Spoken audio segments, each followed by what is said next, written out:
Evening, folks. Alrighty, how are we doing this fine, a lovely Monday evening for me? I don't really know what time it is for you.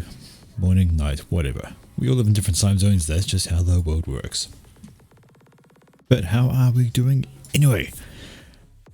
Right, we are good to go. We have a few games lined up for you, a couple of hours worth of casting ready to go, as well as some games afterwards should the population of the group be good. Alright, as is now the thing, I do have Patreon, I do have Discord, they're all live and ready to go. If you decide that you want to have a cast that you think is worth showing, then well, we have exactly that. A channel dedicated in the Discord for you, throwing in those replay IDs and just having a nosy at what is going on there. I'll have a look, I'll see if it's worth casting. If I agree and think that yes, this is something that could be worth people having a look at, you'll see it turn up here on the stream. And that is probably it for the announcements. I don't really have much else to do. Channels day to day are reasonably consistent, same stuff going on every time, but that's all right. I'm ready to rock now. I will start out with actually no, I'm going to start out with what's in the title. Morning Food Man, how we doing? And that's actually going to be the Pantheon challenge. So the most recent ones I have available to me is going to be Rowie versus Atwa, and they're going to have a go at each other to see who is going to be up on winner for this weekend. Right, so first, away we go. Now then, so as I said, Rowie versus Atwa, this is the ANZ Pantheon challenge, and bear in mind people need to win or stay the champion in order to get into the ladder pool to see who will be the ultimate king of the battles. Alright, so round one, and it's going down on Sitton's Clutch. That's right, a Sitton's Clutch of 1 versus 1. That's just like, I don't know, I couldn't do it. It's too big a map, too much to think about, and that's what it is. Anyway, let's have a look. So team 1, it says, is down here. It's going to be Rowie. He has opened himself up a UF and he's gone in pale blue. This is his first land. I wonder if we're still going to see the com walk to the middle, because there's a lot to think about. I need to change scene because I'm awfully good like that when I haven't done a cast for a couple of days. I keep forgetting, get distracted, and don't change it over. Congrats on me. And oh my word, that's the wrong scene. Why is that off center? My oh my, I'm really having a bad one here, so just give me a sec while I pause and fix this, because what? Honestly, what?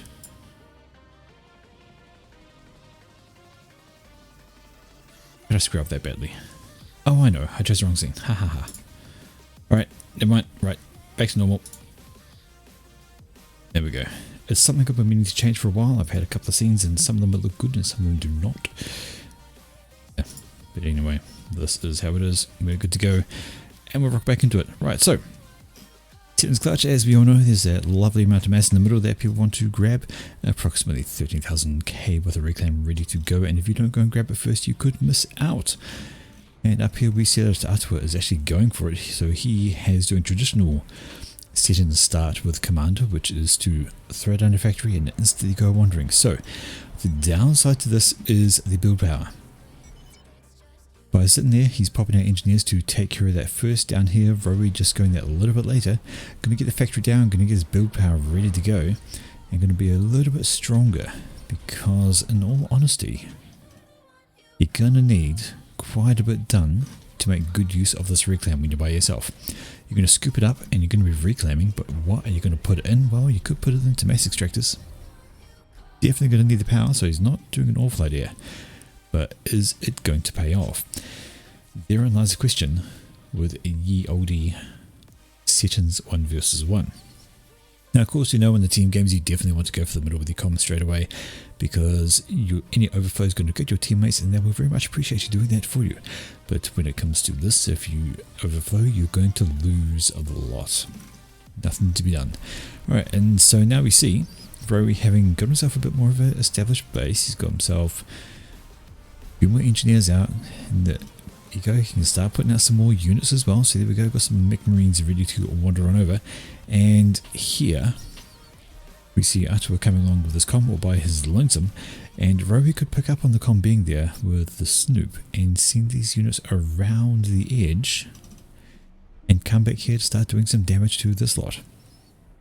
We have a look at the eco and like have 4 Hegens done compared to the 6 and half hydrocarbon. So you're always going to be way better on the energy side of things, and Artwa needs to just bring his comm over here, stop this guy getting away. There we go, job done. That's going to stop those units doing a little bit of run by. So he now has a chance to grab a good set of mass, and to be honest, these aren't considered the most worthwhile things to get. There's 2,700 there out of all of this, which is a total of 13,000. So there's actually a lot. And 2 of these is just about as much as that. And you can stand in and get a whole bunch of these all at the same time. So yeah, it's not awful, but yes. Anyway, we're going to need to see some combat units come out for Atua, because right now things like this can happen. The mech marine can go wandering by, and we have air out already for Rowie, and that's air transport. So he's banking on that Mr. Atua here has got no air, which he is correct, no air on their front. So he's going to be able to drop places while we have an engineer pushing out up here to do some expansions. We have one on the counter from Rowie. Exactly the same thing, but that's going to be quite key. It's going to expand much faster with the transport, and nothing around to shoot it down. And then we have this little lab just ready to kill things. And it's pretty ballsy from Atua to try and drop down a factory right in the middle of the thing, which, well, Rowie can see that, so he can come over and start blapping that anytime he wants. He can send in units, he can send in some, well, some anything really. Now the factory's done, which Atua has no idea something's there, though he will now because that's comm. Hello to the comm. Yeah, mind that scout. Engineers coming out, obviously going to do some extra reclaim with those, and I don't think that's going to last too long once Rowie decides to take care of it. He's got more units in the mix. He's got air going out, having some scouting around to see what is going where, and he's got drops are happening. Where that went, I dropped that guy off there. There we go. There's the and actually it's a reclaim order on the factory, which is actually probably faster than trying to shoot it down. And the bonus is when he finishes draining it, he can actually just instantly switch to reclaiming the mass out of it. There we go. Here's some extra mass. So probably not worth the factory there. Unfortunately, Atua, that's not the greatest bane. And sorry, he can pick off the units, and hopefully this engineer can finish up that factory, and he'll be fine up the front. There we go. The units are all dead, but we have a lot more coming in from Rowie.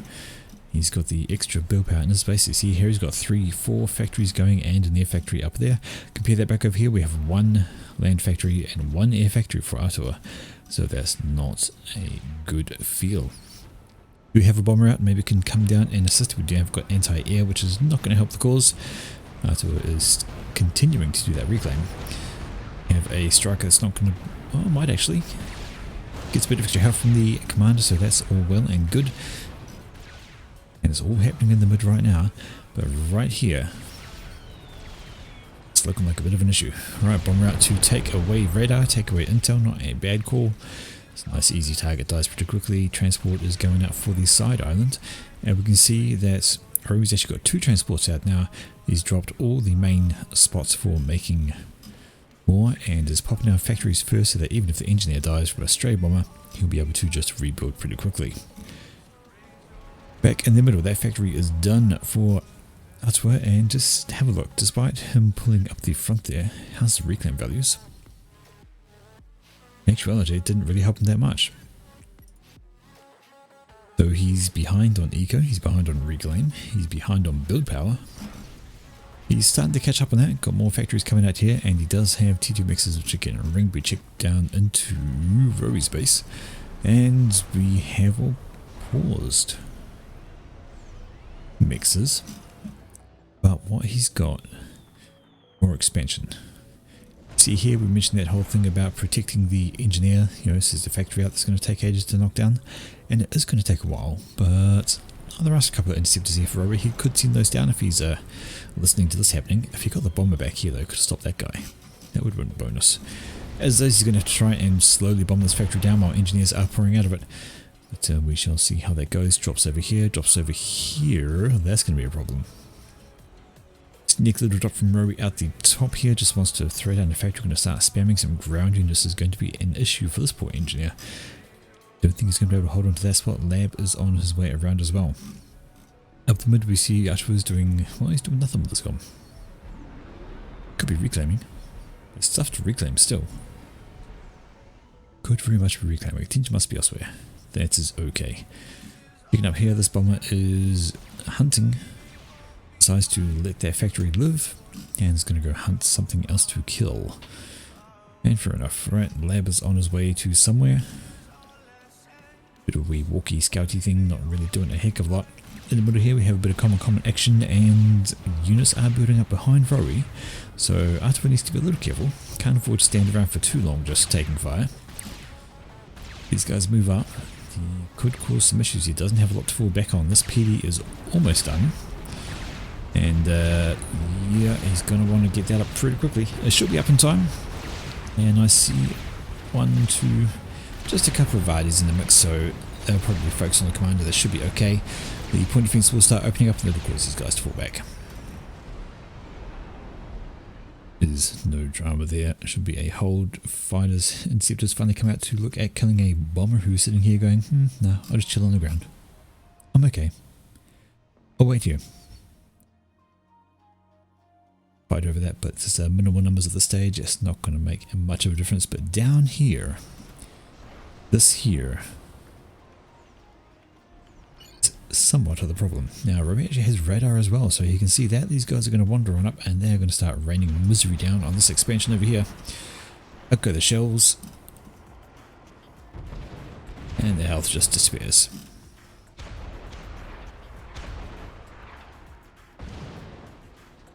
Let that factory go.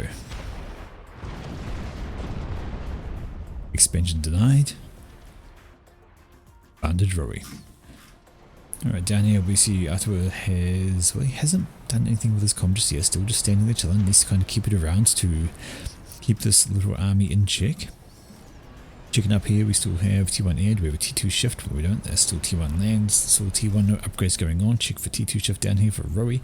Well, we do. It's T2 land factory for him, and he has plenty of T2 mixes around. And that's T2 engineer out, so we may see power coming his way. Let's have a quick gander at the eco side of things, and well, you can see those drop expansions from Rory, sending the transports out to grab the extra slots, has well and truly paid off. Have civilly go side of things, and there we go, gun upgrade on the way for Artwa. That's kind of ballsy.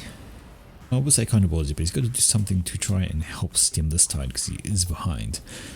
And it was either that or go T2, because there will be T2 units coming to the front once these guys have finished their power. That's a lot of willpower on that. So Rory definitely wants his eco up, and he's going to get it like that. Have we had a T2 shift for... No, we haven't sticking to the T1 stage, just building out more T1 PGNs, but that's not going to help you. Not a lot, especially when you've got some roving artillery coming your way. Do we have Navy on the side here? That's an interesting idea. Might as well scout and see there's nothing and go straight to T2, because hey, why ever not? Guess T2, especially the UEF, you throw down some T2, get some cruisers out and just start lambasting everything in this area with attack missiles. A good idea, and what's not a good idea is having your hydro smacked down by T1 RD. So we're going to say goodbye to that, and T1 RT having a go at your base. Definitely don't want that either. Going to want to get some units over here pronto. I don't think, is he even aware of them? Well, no, he's not. Maybe if he was paying attention he would see things happening, but I think his attention is very much elsewhere at the moment. Trying to finish off that gun upgrade with no assistance. And got a few units. Now we should know. He should hear that. He should see that. And maybe get a reclaim on that. Your engineer is literally bumping into them. There we go. There's the reclaim. Get yourself some kills, buddy. Counter artillery. Well, didn't kill a friendly, so we're all good. Will that survive? I think it will for now. These guys are coming in though, and they're going to help murder other stuff. Got some very sensitive storage ready to pop. These guys are already going for, they're going for the mass extractor. Got an engineer, get him in and get some reclaim going. You want to keep stuff alive, but more and more because of these factories down here built in by Roe, and they are just going to be some constantly annoying T1 RD. I've got one Thunderhead out there and more coming. Might as well, I still say, might as well go to T2. Might as well. And oh no. T2 mixes down in the base. And that is going to be a rather large problem as far as eco goes. Output is actually now down to, well, if he stops power stalling, he might be better off. But the power stall is real, and he's now got to try and deal with that. And he's now pushing up with his comm. Don't think that's going to work out quite so good for him, because Roby's standing there with his commander still. If you could get a bunch of T1 Artyom there, he could forcibly cancel that upgrade. Which that is the gun upgrade, but it has got T2, so it's going up very quickly. And in fact, that's going to finish up very shortly, and is going to leave Artua in a spot of bother in the form of a gun con, a T2 gun con, who can spam up point defense really, really quickly. And a whole lot of units. Add to that the problems he's got in the back of his base with Artie coming in and just blapping everything. This ain't looking so good. And now we've got the lab down here, which is tickling away at more mass extractors. So Artua has eco issues across the map, getting raided everywhere. And the middle is looking very much in Roby territory. Especially now he is slapping down some T2 point defense. That's going to shoot him away quite well. And in comes T2 air as well. So Roby has the eco, he has the tech, he has the units, he has the build power, has the rating. Artua decides he's not going to actually be able to manage to get out of this. Throws out the GG and control case. Ah, that's unlucky. It's unlucky, not really. He got completely outplayed. I mean, it's not that he didn't have a lot of T1 PGs, what he didn't have was T2. Go had been raided. The spot had been taken out, and honestly, that probably would have been me. Not gonna lie, that probably would have been me. Just not able to keep attention to absolutely everywhere. I would get like location focused. I'd be focusing on down here while this is going on. So yeah, either way, that's a win for Roby, and that gives him a 1-0 lead as we move into the second game. Let's fire this up. Okay, so game number 2, Rory versus Artua. We are going to see this one go down on a little bit of a classic. Just a little bit. So it just loads in. There's a field of ISIS, except small. So it's a Veil of ISIS, so it's a little bit of a classic. It's the 1v1 version. Just skips a bunch of it and gives you these mid spots right away. Has taken out a lot of the reclaims, so this is going to be an interesting little battle. It is a 5-5-5 map, so really, I mean, there's a couple of big rocks and some spatterings of, well, I say unmarked rocks, so they aren't worth a lot, but you get engineers out there doing reclaim that will certainly help your initial build, and well worth getting. So we have down the bottom here, Artua has swapped up. He has got himself into Cyan. He's still UEF, but now he's Cyan instead. And flipping over here, we see Roby has dropped off to Seraphim instead. So UEF versus Seraphim, you can see that very quick reclaim of some rocks there. And we have power planned because the Hydro is ages away. So in fact we have, this is not a bad idea, having the power planned first, getting the engineers out to do some reclaim, because all these rocks, they don't show up, but they're all worth reclaim. So, you know, you might as well. Alright, seeing a Mech Marine come out, and he's going to go for a little bit of a raiding, maybe send it over here. Or it's just going down here as Protectorate. Oh, there they are, still back there, off they go. Could send over here, see if I can pick up a stray engineer on the route. They will run into a Celine perhaps if it goes that way, but we have a protecting Tham. Head down this way to help out down there, yes indeedy, while the labs go the other way with a snoop so they can see anything that tries to sneak on through. Good times. Okay, so both players doing for similar. We had a bit more on the power front going because of the lack of hydro. Same going on over here, that we have all 4 mass extractors done, so we still only have 2 out here for Artua, so he needs to get the other ones done. There we go, com starting on that. Has been living off reclaim by the look of it. Indeed, this guy here has been stooping up the rocks just to help things go. Right, we mentioned the potential conflict down the side here. Who's paying attention? Who sees the other on the radar? Well, everybody sees everybody. We have a Snoop versus a Celine. That's never going to go well. Alright, the Mech Marines are out to help, but they run straight into the Tham, and Tham's going to win that one. All day, every day. Mech Marine tries to run away, but gets caught, and he's a goner. Up here we have a similar situation. We've got 2 Mech Marines versus a Tham and a Celine, but it's going to go even worse this time. Don't even get a Celine. I have got a radar down for Artua, and how does that coverage go? Well, it's not bad. You can see things coming through that gap, you can see things approaching this gap. It's going to give them decent enough eyes to what is going on. So, didn't have to worry. And that's a bomber. So we have an air factory here for Rowie, and he's got a bomber coming out. No air down here for Artua. He's going to want some anti-air to take care of that. Let's have a look-see. Seems to be going up fast enough, so I'm guessing his... Right, well yes it is. If anything else, and there we go. Burst bomber.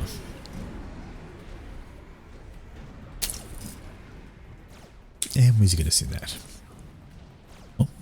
Does he know what he's going for? Not quite as yet. So he hasn't seen the radar, so nothing doing there. Gonna get some scouting out. Maybe he was hoping to pick up an engineer or something here, but commander's in the way. Well, now we've seen the radar. I think we'll see that drop off first because intel is so useful. Artua is listening. You hear the bomb.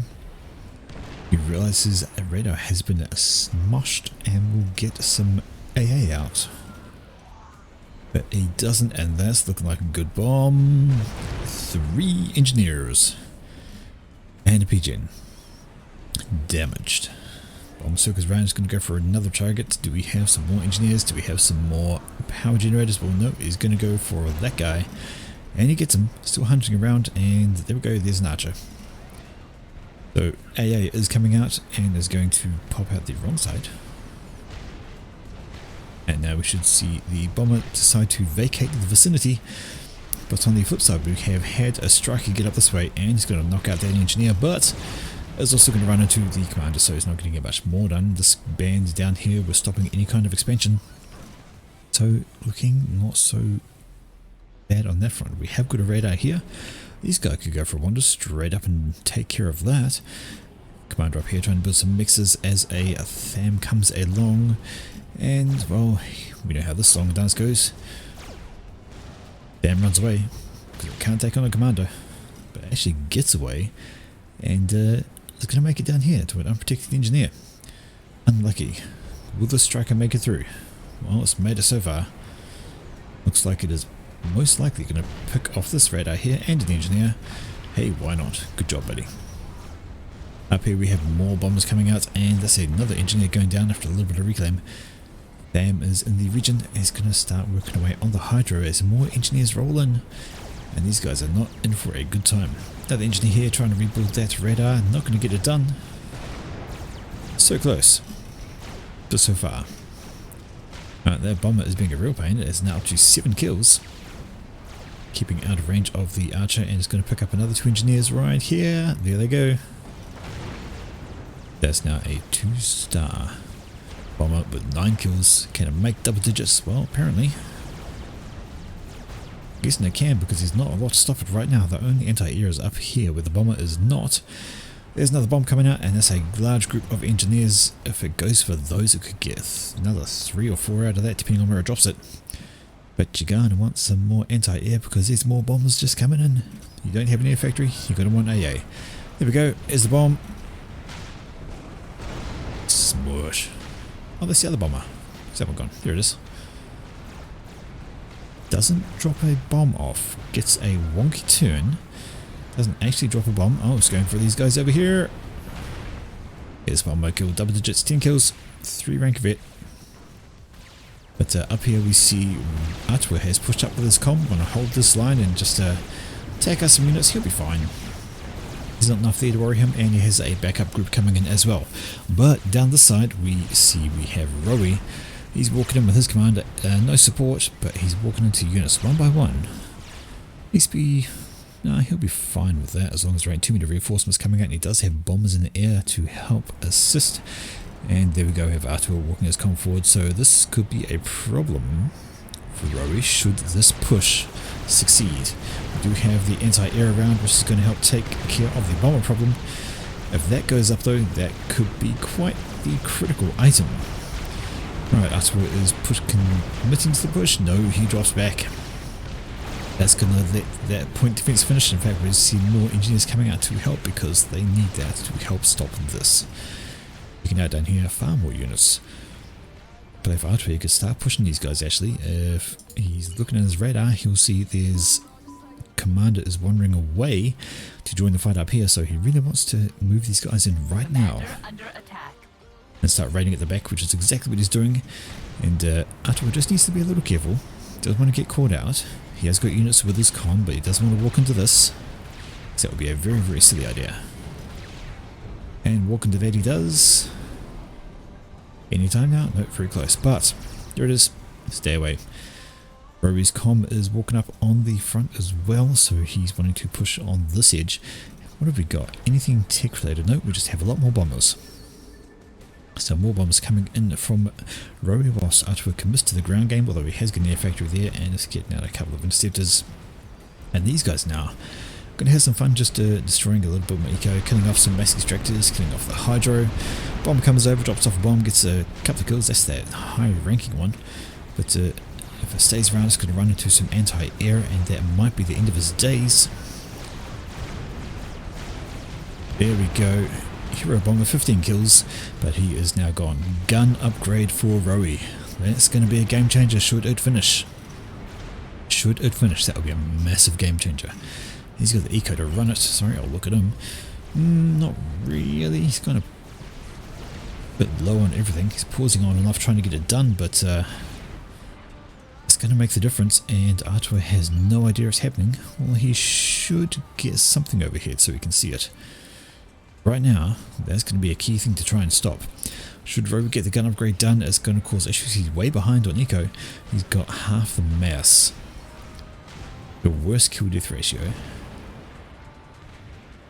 It's not looking great on that front. So that would be a really, really good thing to stop, but that is going up very, very fast. And I think we're going to see the completion of this because there's no pressure coming in from Artur. He's content to just sit there and wait. But he needs to do a little bit more, needs to push in a bit more, cause some more issues. I don't see any tech, of course. They're all not enough eco there really to go for tech, and Rowie at the moment is living off reclaim. Energy and reclaim. Does he even have an e-storage? Well, not as of yet. He's trying to finish the upgrade first, I'd imagine, and we see the e-storage come up second, so he can at least overcharge things. This is another factory. I'm quite certain, had Artur known that this was an upgrading comm, he would not have sat idle. Nonetheless, he's moving up here on the left hand side. If he can get in and wreck the base, we're going to have ourselves a looking strong Artur. If he can push in that. Needs some RD in here, and he's decided to drop back instead of pushing it. We see the commander is moving down this way as well. That's going to cause some problems. Decides to hang around with these guys. Got an engineer down here who has claimed these mixers, popped down a radar, slapping down a factory, and now we have a gun upgrade on the way for Artur, and he's got some assistance on that. His eco was in better shape, although he has less E, much less E income, which he really should sort. especially if he wants to overcharge. Did he have storage? Yes, he does. So he does have an overcharge ability, but he doesn't really have the energy to run it. Probably wants to stop that. Bombers have stopped coming out. A few more interceptors, but that's okay. We'll push down the bottom once again from Atua, just distracting these units long enough to give him a bit more time to finish off his upgrade. See how this goes. Gotta be careful with that push if he has no intel. Well, he does. He's got radar on the face of that snoop right there, helping out. Wants to be cautious, of course. The T1 Ardies are getting work done, shredding health off those guys. But we have the Guncom wandering his way down once again. Just make these guys retreat. Still working on the gun upgrade there from Atua. And how is his... Oh, he's stolen. Stolen hard. That's not helping his radar situation. Just like that, it's all gone. No E, no radar. And Rover just flew overhead with a kind of a scout, so he'll know this is an upgrade in comm. He's going to want to not let that happen. He has got E storage, he has got energy, he has got enough to start overcharging and causing a problem. That's not a very fast moving bar for Atua, who has to be careful. These guys are all going to start dying mysteriously. When I say mysteriously, it's going to be this guy doing it. And he's going to hear that gunfire and he's going to know it's time to push up with this lot and drop back with these guys and hopefully get that finished up before Rory can get in range. Well, Rory is not pushing. Going to give him a chance to finish that. It's very, very close now. And we see the little push at the back here again, just a bit of a feint, just nudge and peek, nudge and peek. Down here we see that Rory's comm is about to get himself a radar kill, doing that range thing on the point defense, which is annoyingly nasty, but now we have gun done for Atua, so he's in a good position. He's got Bederico, about similar sized armies, and they both have a gun comm. So now Rory has to fall back. He cannot stay in range of this and this and expect to survive. Here comes the push up the bottom from Rory as well, and that's looking... Sorry, Atua is pushing up from the bottom. Now's a good time to send these guys up while that lot are moving away. He should see the radar. It is 100% empty, but he wants to be careful because he could get overwhelmed, and actually that's a scary amount of units. The point defense is available. Don't stop. Oh lordy, don't stop. Point defense is going to get work done started, but Rory focuses it down with an overcharge. That's not going to help at all. And we see Atua is here. This could be a small problem.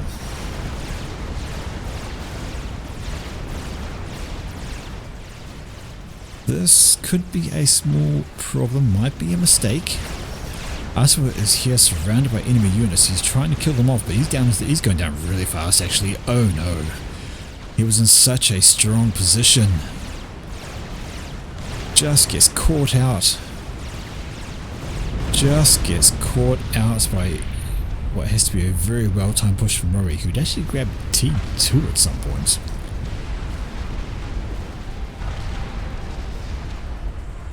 I honestly thought Atua was going to get this one. I actually did. He'd raided through with an army into the base.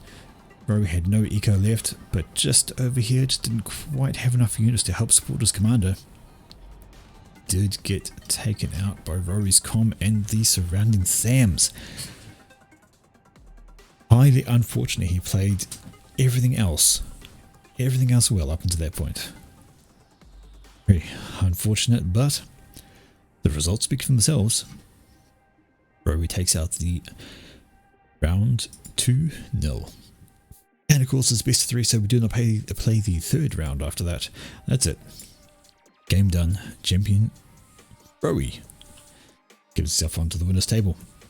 Alrighty, we are going to pop to something slightly different. Now, I wouldn't normally cast this kind of thing. Just gonna say, gonna run this one out as a quick little favor. It is a game that was linked to me by one of our followers, and I'm going to pop it on. It is an Astropass game, so we can't expect a lot in the way of different tactics. It's all going to be about decision making, when to upgrade, when to do this, when to move forward. And is the Astro where there's water, so we will see Navy in as well. Now, I'm going to run it at a little bit faster, because always the early game there isn't a lot of things happening. So just going to pop that up, but anyway, let's have a look at the team. So we'll split that up there, and if we have a look, it is pretty evenly balanced, 725 average for each side, somehow only 81%, which makes no sense except for games played. I would imagine must have a reasoning into that. Anyway, so team 1 up top here, we have in the, what could I guess be a front position, it is Bad Brutus. He is UEF and he is green. Behind him we have Simon the Gamer. He is Seraphim rolling on grey. Beside him in the middle we have PSIX. He is white in UEF, and rounding off the teams we have Foodman Steve, and he is pale blue UEF. Their opponents today, up in the front slot, it is Olasono. He is Burgundy Cybran on the, I guess, the Navy slot because it's closest to the water. It is Pookie 2000. He is blue Aeon. Beside him in the mid, it is Top 2 Pixie, Top G, whatever, it's Top, and he is Cybran UEF. And over here in the final slot, it is Schlimdallum, and he is Orange Cybran. So, as I said, just a bit of a faster start because, you know, it is not much happens at the start with Astros. So we're just going to speed it up to get things working to the slightly more interesting points. In the middle we have a ton of reclaim to be had. That is Rocks Ahoy. All over the place we have trees, we have a good amount of mixes which you don't want to leave in the hands of your enemies, so you go to get those guys forward to try and block things off there. See a good set of 1, 2, 3 comms pushing towards the middle, although PSIX is lagging behind. He's been told to move his butt forward, and move he does. Checking out the other team, we have just the one comm at the front. It is Olasuno, and he is grabbing a T2 upgrade on his commander to try and help hold that area. We see Schlimdallum is moved up as well. He's going to help out. The other two guys, however, have their commanders firmly in base. That is Pookie and Top. Over here, though, we have a Navy play from Pookie, so he's getting into that real early. There's absolutely no Navy on the other side.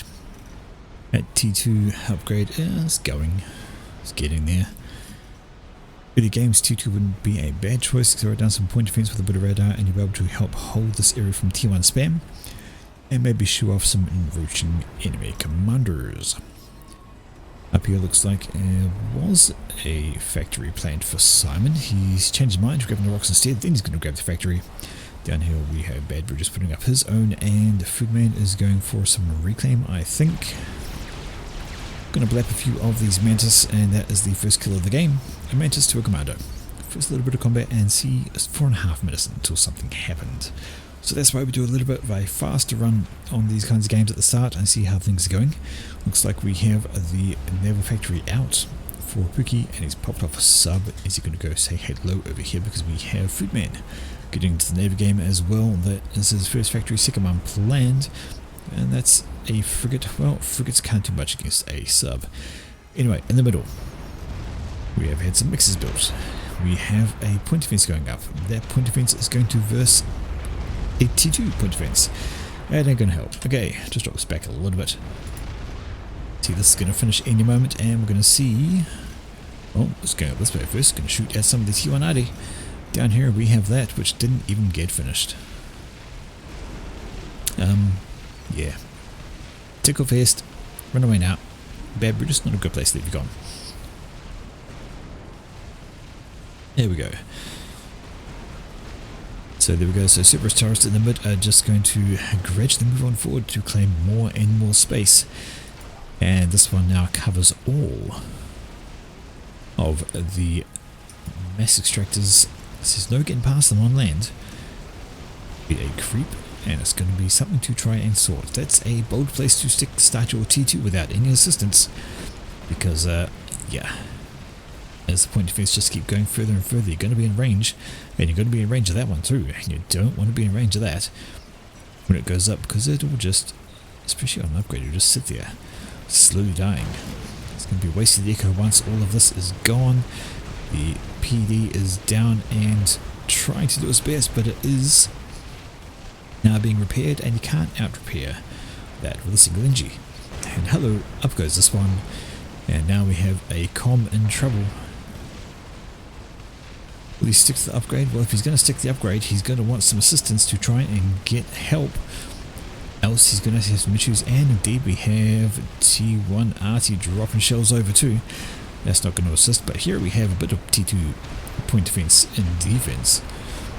Helping out a couple of triads are going to keep things a little bit tighter. And there we go, Bad British has finished up with his commander and tries to start building point defense in range of all of this and these. Never a great idea, it's not going to work. Up here some units trying to move on up, but they're running into other units and point defense of their own. Alright, you want to move back, or you could stand there and shield the PD that you're building, because that will work as well. Alright, checking out the Navy game. Well, seems like old Pookie never actually pushed subs. He could have come up here, could have killed off the frigates, could have killed off the build power. In fact, that's a T2 shift on that factory. It's 2/3 done. We already have T2 over here for Pookie, so he's a bit ahead on that. He's got quite the power grid over here. I can just hear people with T1 bombers salivating now at just the amount of carnage they could inflict with this, especially as that looks like template looks familiar. T1, oh my word, it is. Can you imagine grabbing a few bombers to fly over this and hitting storage once it's up? Oh, cataclysmic explodey. Up here though, it seems like a point defense standoff. We have triads versus Cerberus turrets, and well, it doesn't help without shields. That is a tech launcher. What's that going for? Well, it is going for a comm. Boom. Yes, it is. That's 6,000 damage on you, that Schlim Dam. You're going to want to not stand there and take too many more of those. Shield will help, actually. Shield will help a lot. One tech missile? No problem. TMD would be the right idea. That TMD? No, that's T2ID. Why TMD when you can T2ID? Here we go, that's been spotted by... How did they spot that? No, he's pinging on it to say, help me build this. Because these guys have got no idea it's coming up. That's all well and good. We do have T2 factory here popping out. I'm guessing that's the destroyer. That's going to go up against is that a destroyer as well? Yes, well he's ahead on that though. It's going to finish off way first. Checking out the point defense that is under shield beats point defense that is not surprising. The T2 ADI is up and it is firing. Something said it. Something damaged it. I don't know what. Maybe it was the other T2 ADI back here. I'll wager that's a yes. Being within range. We have 3 tech launches up and running, so it looks like old Mr. PSI has decided, I'm going to go for a tech snipe. It's going to be 3 launches up, 3 missiles ready to go, and what's he going to go for? Do they know of somebody to shoot? Well, they do. And there goes the launch. There come the techs, and who are they going for? Is that the most well-timed shield you can think of? Ooh, still takes some damage though. TMD or not, that's still going to hurt. And we have a unit push up from Ollie. Just wants to try and get a scout out, and boom, that's a lovely T2 ID shot attack at a bunch of engineers and 2 of the TMD. That's now non-viable. Checking out down here, well, we had a destroyer push up with a few frigates to assist. Some engineers are trying to do anti-air, I guess. And speaking of air, here comes Stingers. So that's top coming out in the air game. Throwing out some of these guys to put some harassment down. We've got Inties swarming in from Foodman to help protect the Navy.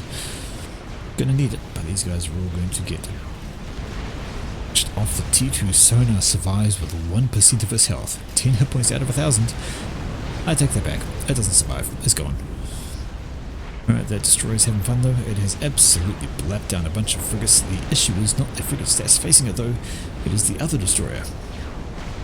And that's getting slowly taken down by a sub, but it's got its own torp, so it's fine. Every hit is a bad thing. Have a cruiser coming out. A curious decision, haven't seen much in the air game. Up here in the mid it is, oh, there's some more tack launchers going off. So it got rebuilt and we do have a line of T2RD. Now it's going to be annoying. Alright, up here in the mid we have a shield bank going up, trying to stop all of that. It's not going to work. Not going to work. Going to do something with the span. Anyway, also the destroyer down here is being swarmed by another destroyer. And frigate, it's not good times. This is now open to push on up if they so desire, or they can just sit here and start blinking off against the mid. Here come the stingers again. Start nibbling away at the health on that destroyer right before the T1 interceptors come in and clean up shop. Okay. Down here back in the mid we see it is RC T2RD versus Shields, and well, we know how that game goes. T2RT wins every time. Every time. Especially when we got to destroy off the starboard bow.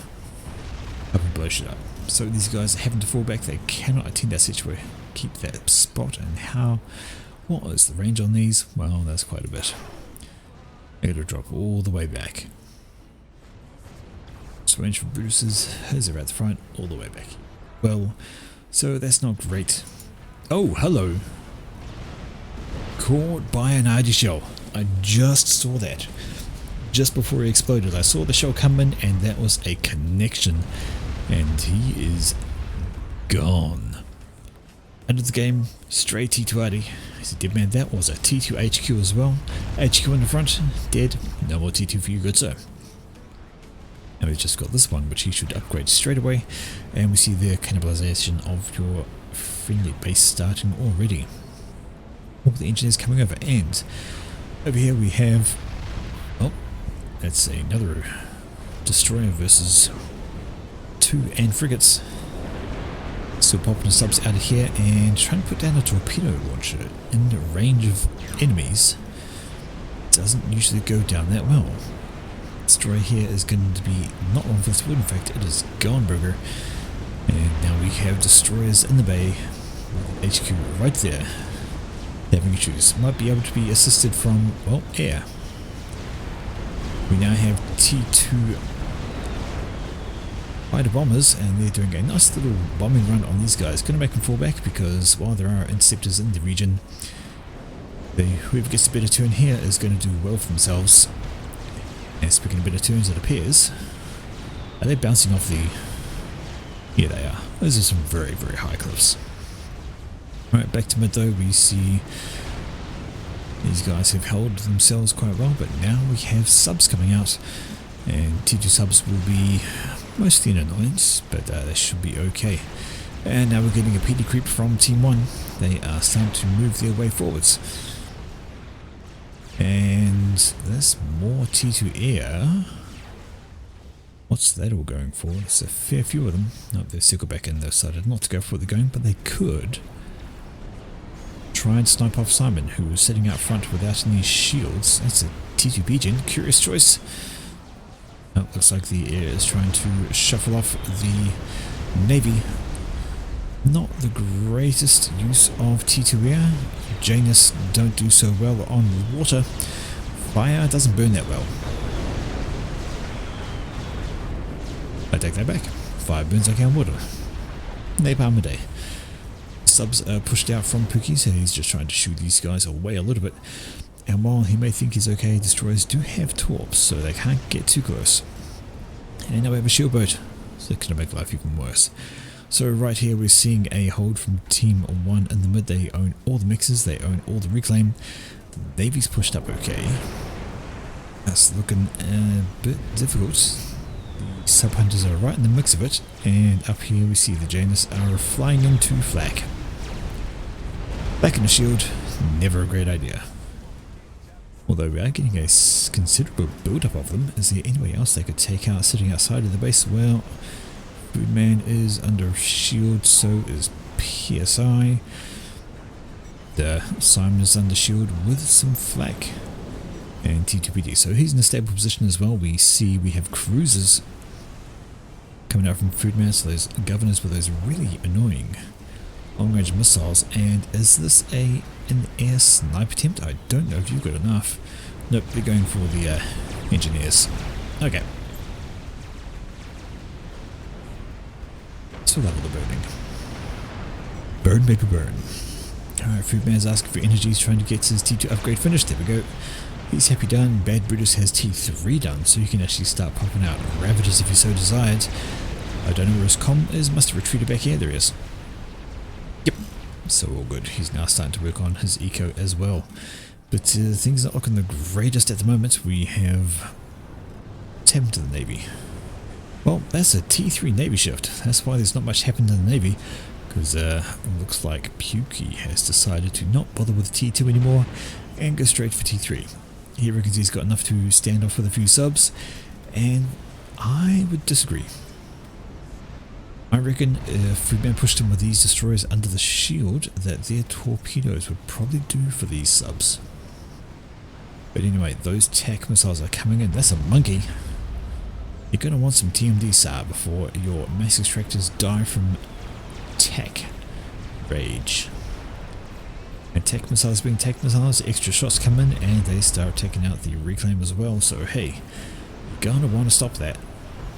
Go, there's some TMD coming out already. Good. What you need is a lot more of it, because I imagine we're going to see more cruisers on the way.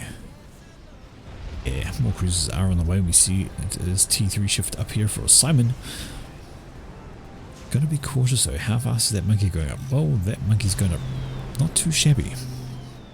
Not too shabby indeed. And the TAC missiles are starting to go for the sonar. And there we have it. T3, and that is not a battleship actually. Now, I think that's actually a torrent. That does not look like the battleship template. I'm pretty sure that's torrent. So, old Pookie here goes, I'll see you. Your frigging cruisers with their TAC missiles, and I'll raise you the most lethal TAC launcher in the game. A torrent. The amount of missiles these things pump out is just insanely rabid. It just overwhelms absolutely everything. I think even Aeon TMD struggles with it just because of the amount that comes out, but the time the ball pops up and disappears, there's still missiles incoming. And here we go. Torrent ahoy! What's your first target? Well, your first target can be goddamn anything you like.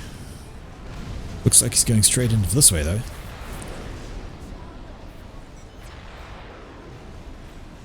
Let's see if he's actually going to target things or just leave it here firing away. I say that's not a good time to store on energy with these things coming in. I mean, Governor does his best to try and defend, but just nowhere near enough TMD to stop all of that. Have a second one on the way, so hey Foodman, you want to push up with that? Like, you're going to get wrecked. There we go. The shields are a goner and the cruiser is a goner. What are you focusing on? T3. Well, you can sell some T3 power because, hey, why not? Still rocking T2 out of the factory. How's that monkey doing? Well, the monkey is done. There we go. Monkey's going to go for a wander, and he could just easily swan up this way and say goodbye Simon because, well, there's not really a lot he's got going for him. He's got a T2 shield.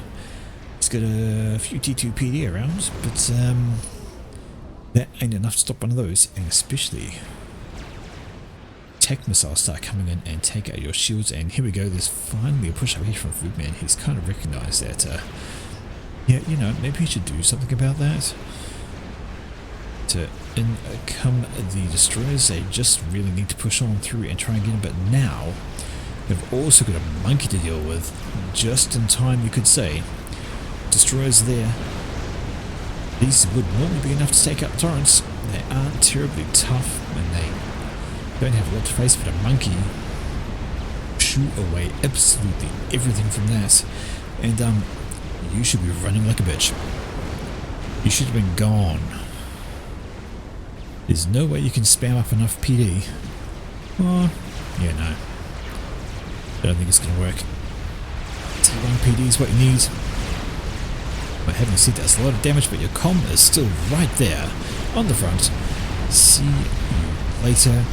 Don't even have to worry about shooting anything else. Just kill the comm. Job done. Although I haven't said that the monkey is quite damaged. Alright, checking out those, going to swing over this way and start having to go at these mass extractors.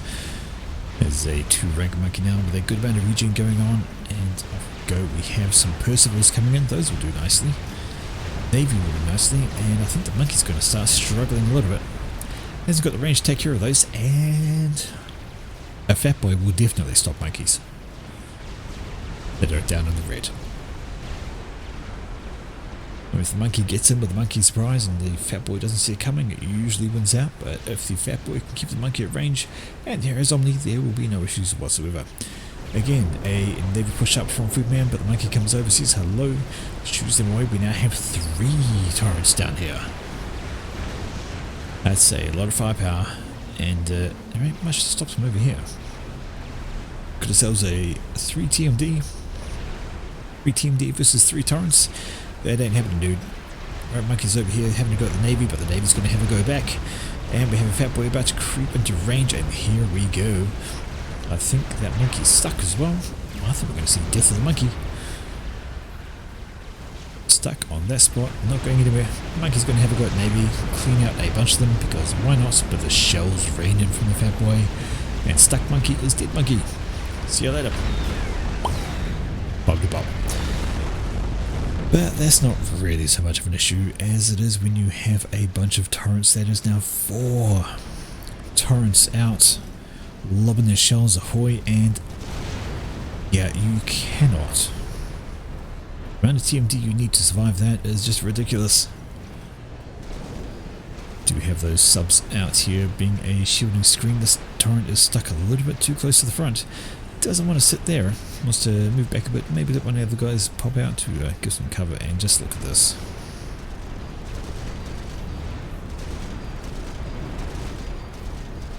All getting through. Your TMD is dying, sir. And comes Fat Boy. This is going to be a good thing to try and shoot away the turrets, as long as they keep focusing up on here. We're going to see the Fat Boy wander on in and start killing turrets. In fact, we just had one die. I think that was from the Navy though. These guys pushing up, and yes indeed we see governors firing back in. And turrets, while they have a great amount of offense and can lob out the attack missiles, they have no defense. And we'll see those go down quite easily to pretty much anything. Up here, Fat Boy rolls up in the middle and it starts focusing these guys down. They're going to feel the pain on that. So while this is going, what's been... Oh well, donut. I was about to ask, what's he been doing in the meantime? And grab. Well, the donut is much further on, and let's be honest, I think, well, there's some T3 air, but when you go to donuts and that much, yeah. That was a scout, but did they see it? Oh, they know it's there. They do know it's there. Kill it is the call. Kill it with fire. Oh my god, yes, please kill it. But this Fat Boy needs to get a wriggle on. At the moment, it could absolutely decimate everything here. There's nothing to stop it, really. No ground defense, nothing else, but wandering into torrent range and stopping is never a great idea, although that's a lot of damage coming out, and that might be the end of the HQ.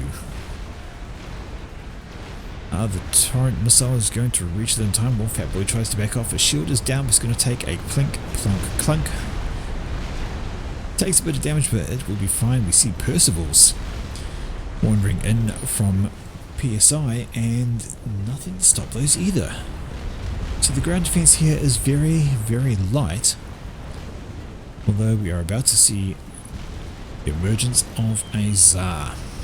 This drop bar comes out and takes down 4 anti-air in a row. We see the desperation T2 point defense to try and take out Percivals, but this Tsar has finished just in time as the Fat Boys get in range. While the Sono needs to get a small wriggle on, needs to be a bit cautious. And where is that Tsar going? Apparently it's clipping into a cliff and then going over. Fat Boys are absolutely wrecking though. I would more think that thing needs to kill these off. Why are you turning away? I do not know. The amount of damage these guys are pouring out is absolutely critical. We have 1 point defense left, we have purses in the mix and they are shredding shit. Eco is gone, Fat Boys ahoy, and well, that's where the Tsar's going for the commanders, because you killed the commanders, and this is not full share, everything dies. Don't think you're getting out of this PSI, your comm is a dead man. Simply not enough anti-air and you are doomed. Up here we see Top is trying, well he's not trying too much, he's popping out some strats. Navy has rolled right into the bay from Foodman, and these Fat Boys are just in range to kill everything. But the problem is, Tsar has found Bad Brutus and he's gone. And now, this is a lot of stuff dying for Foodman. Looks like he's trying to find anything to kill that is the T3 Air HQ. That's just awful. Now the mass extract is going down. What is going to be left to stop this? Well, we've got some SAMs in the bay here. T3 engineers quickly throwing them up all they can. Tsar is going to die before or after it gets the T3 power at the same time. Well now, it's 3 versus 1. But the 3 are decimated and they do have Navy in the bay. And of course these cruisers have a good range on them, and just going to be nasty. One solar sub finally dies, destroyer gets in range and it is good to go. Strap bombers are not what you want right now. You want to be popping out torpedo bombers, just shooing everything here away. What you gonna do? Well, Orsino is down here with his comm very heavily hurt, so he's taking up a fair bit of damage on him. Up here we see desperate attack defense trying to keep the T3 HQ alive. Speaking of things that need to be kept alive, that right there would be good to survive, but I don't think it's gonna. I don't think it's gonna. We have a GC planned up here for Pookie, so he's sticking to the experimental game. All strats, no, all these air factories, just spam out T2 torps. Clean out all this in an instant, and this is just a waste. Strap bombers, is that a rally point? Did you get a rally point for that? Because it just flew out and died. Here we go, another bomb out. Guess nothing. Up here though, we have a rebuild of power. Well, trying to. Yeah, you are absolutely no power. Trying to desperately rebuild a T3 PGN and get something back up. Let's have a look at the other side. Well, power's okay. Mass isn't. No radar. No radar at all on all this Navy, so they've got no idea how much is actually sitting in here. Trying to rebuild a land factory, trying to get some power back on up here. This crab is just slowly dying off because, well, there's nothing to build it. So might as well, and all the eco is just gradually, slowly dying. This is the right thing to pick on at this stage. Some TMD are desperately defending. Managed to keep the tech missiles at bay somewhat, but they can't stop the destroyers from reaching out and crushing.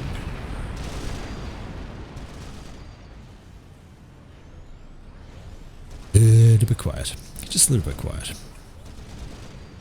We need some more of those, I think, and Top is okay with his comm there. We see Ollison is trying to pop up some T2RD. Well, I mean, it's nice to have T2RD. Ah, there we go, we have some radar, so these guys can actually start firing now. There we go. And we're going to see these guys start being chipped away by T3. RT. Up here we have, well, that is still T2 Naval Factory, so Foodman is trying to recover his power issues. Almost has a T3 PGN done. That will do very, very nicely once it is very close, and he will be able to then start reclaiming all the things. Let's get up another T3 PGN right away and see if he's going for a quantum gateway. Going to spew out some support commanders, one would imagine. And T2 Navy start up again as well as soon as he had that power. Okay. Over here we see, well, it's a couple of bulwarks trying to do their best. They will lose out to these ARDI eventually. See the attack missile defense is trying its best. It's got to hold on to this before it dies. I don't think it's going to survive. Oh, there is Team D doing the job. It's keeping it down actually. Just enough to keep this alive at 750 health.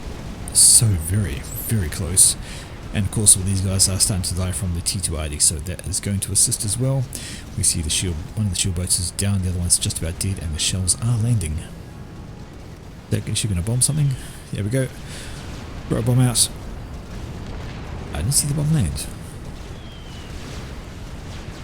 There we go.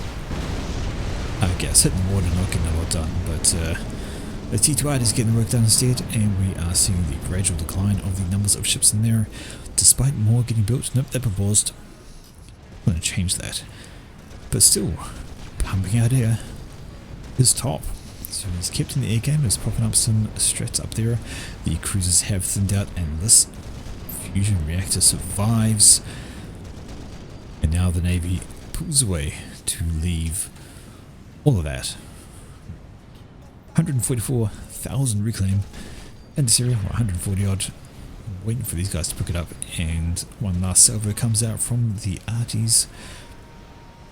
A bunch of damage right up here though. We did have them as well. We had this drop down, we had all this reclaim from the other bases ready to go, and that's another fat boy.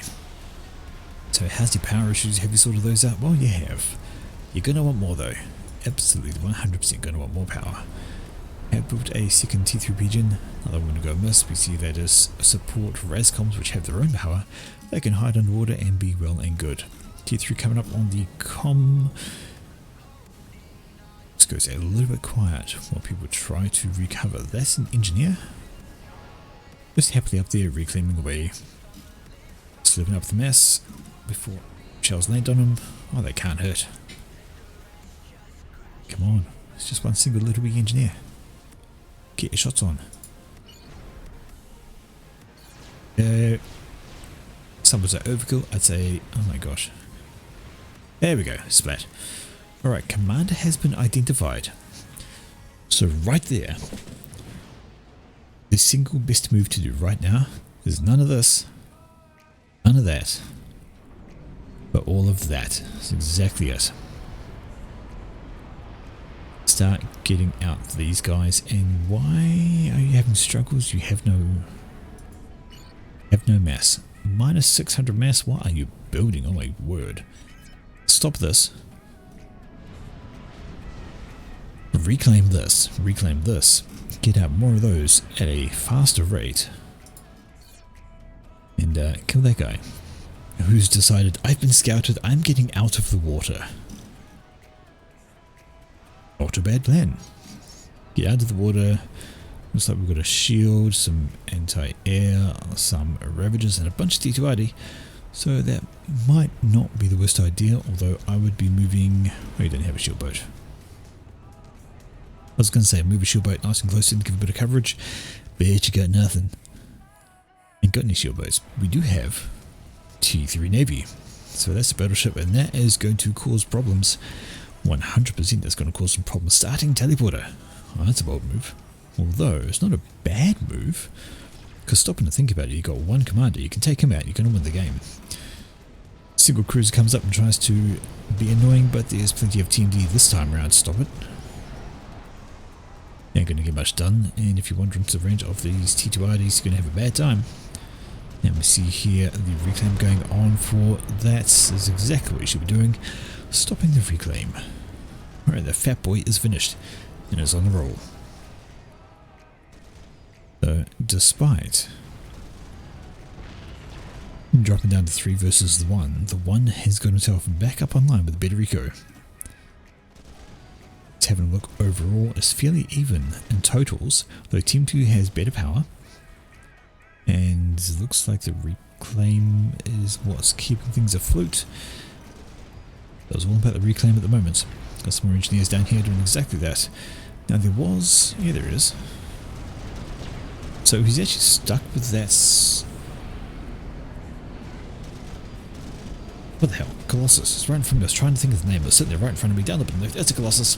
I'm doing so well tonight.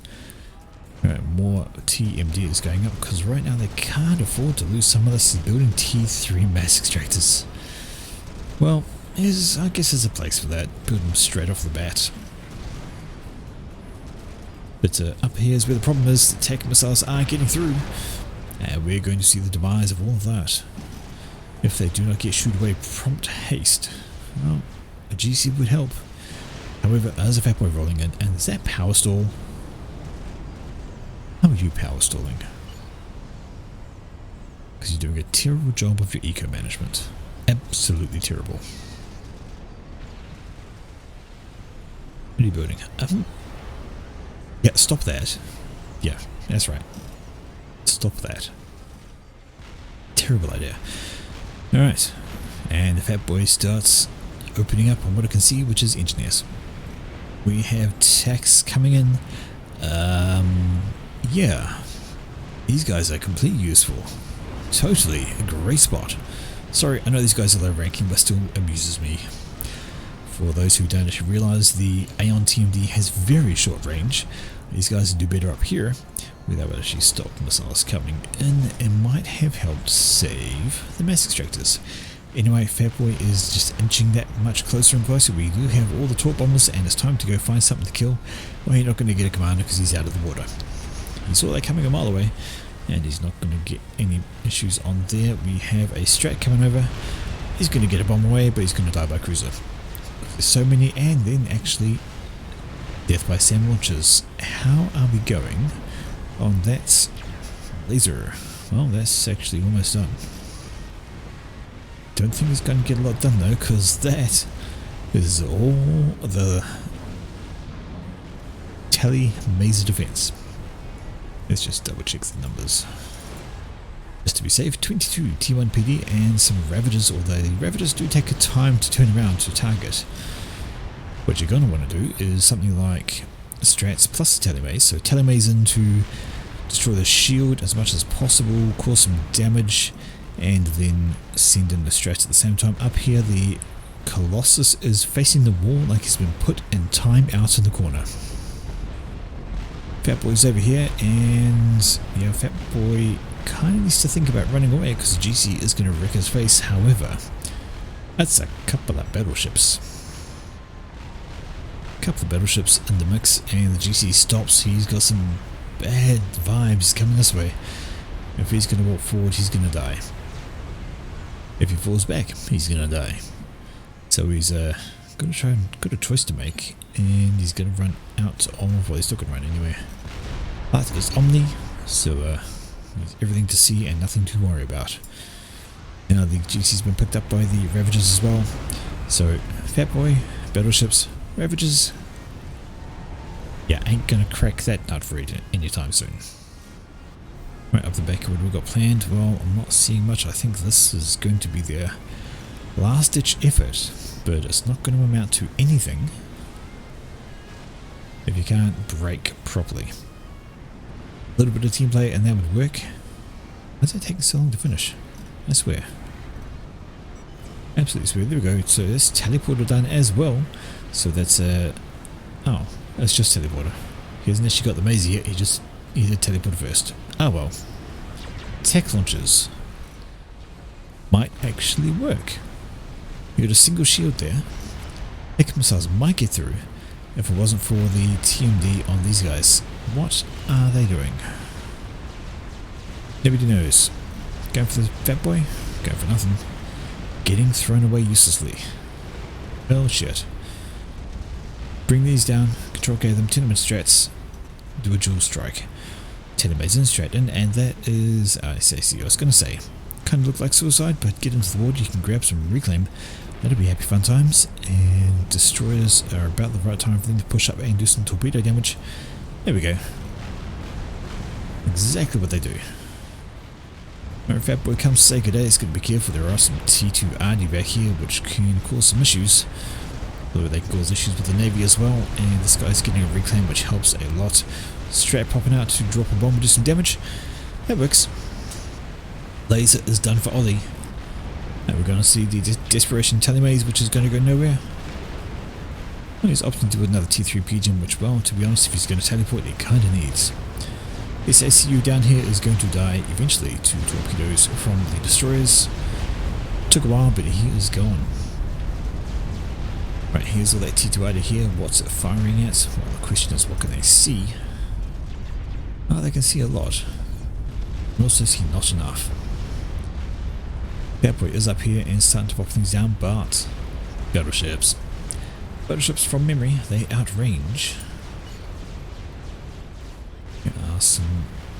So this one is out range of this T2RT, but is in range of hitting it very easily. So battleships, in particular summits, I think the Omens might have a shorter range. They absolutely 100% outrange T2 artillery. That's just a problem. We have a T3 reactor under threat. There are some TMD here, but they're not stopping these. In they come, down it goes, and Alonso. He did try for the telemaze, but didn't get a lot done. Did some damage. Had these strats. Oh, I thought there were more strats, but it turns out there's just the one. Had they come in at the same time, they might have succeeded. Telemaze failed. But now it is pretty much downhill. We see the Fat Boy rolling in, we see nothing to really stop it. All the T2ID was belonging to Mr. Olasono, so nothing to prevent what is basically a slow death. And these all survived. In fact, still building that. And a nuke. Just to wrap things up, it's a nuke. Ah dear, where is this comm? One of these guys? Yeah, there he is. So Pookie's sitting down there with his comm. We have Pixie up there with his comm. And he's going to commit Sudoku and walk into a Fat Boy fire.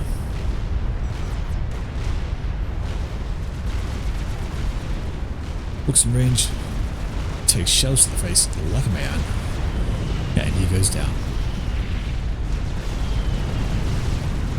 Right, very simple go, just a slightly quick extra. So, extra maps, I'm going to say probably aren't my favourite kind of map. There is not a lot of strategy that goes on with it. You don't get drops, you don't get flanking, you don't get like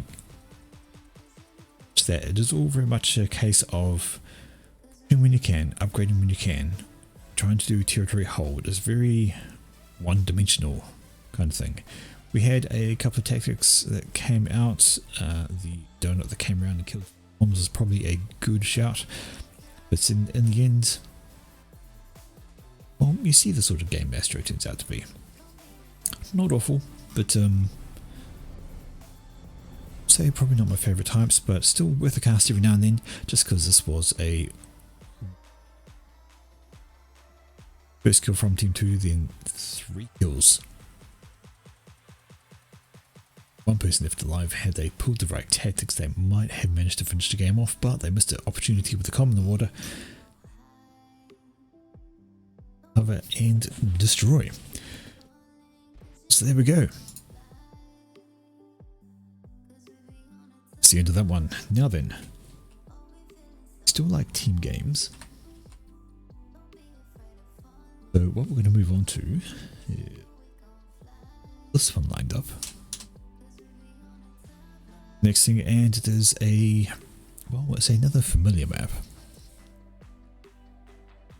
Sure, we all know what it is, and apparently I need to download something.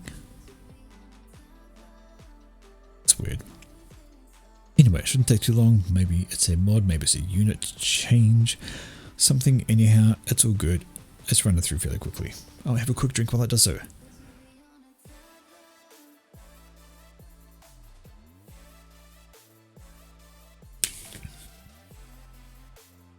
Okie dokie.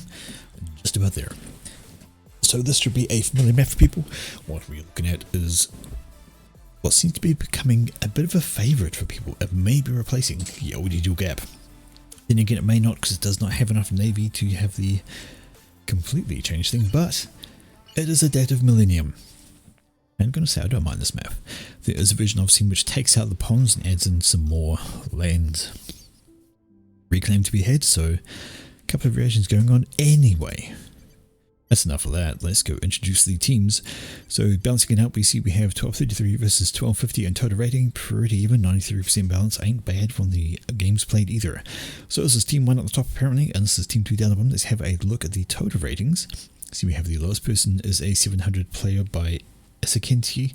The highest rating is a 1500. Oh, sorry, I take the back 1800 down here for callers. So we have all the way from a noob to a pro. Let's go. Over here on the left hand side in the front position for Team 1 we have Maximus. He's 1200 and he is yellow UEF. Up on the plateau in the air position it is Butthurt. He is very butthurt. He is white, he is Cybran, and he 1300 down the plateau from him, already stomping away towards the middle. It is Arctic 4 Polar. He's Aeon, he is orange, he's 1500, highest rated player on Team 1. Beside him in the mid spot it is Razor J 28. He is blue, he is Seraphim, and he is 1100. Just tucking in the back here it is Butcher, 1100 rated player. He is grey Cybran. And finally on the far side it is Skuzz, 1200, light blue Seraphim, and on his way to the front. Checking out their opponents today, already well on his way to the front, it is Isakinti, as mentioned before. He is the lowest rated at 700. He's working his way to the front though, looks like he wants to grab some of the reclaim. He's Seraphim, he's Burgundy. In the air position for Team 2 we have Modka Fox. He is green, he is Aeon, he is 1400. Down beside him by the plateau it is a Was Up, and he is red, he's Aeon, he's 1200, and he's also making his way towards the middle. Beside him, tucked in this little spot here, we have Brittle. Brittle is 1100 rated player. He is Cyan, he is Cybran, he is building a land factory. Side on this little wee rise, it is Kolos, who's the highest rated player of the day on 1800. He's Cybran, and he is in Comet Green. It's on his way to grab some reclaim. And finally, to round off for team number 2 on the left, it is Geo. He's UEF, he's a lavender in colour, and he is also walking towards the front. Walking to the front because you don't want to miss out on things like, well, actually that's a cheeky drone. That's a very cheeky drone. Because a lot of people don't worry about inties as much, that's going to give them a lot of extra reclaim just by existing and grabbing that. And Butcher says new Cybran drones look pretty wild. Don't know what he's talking about.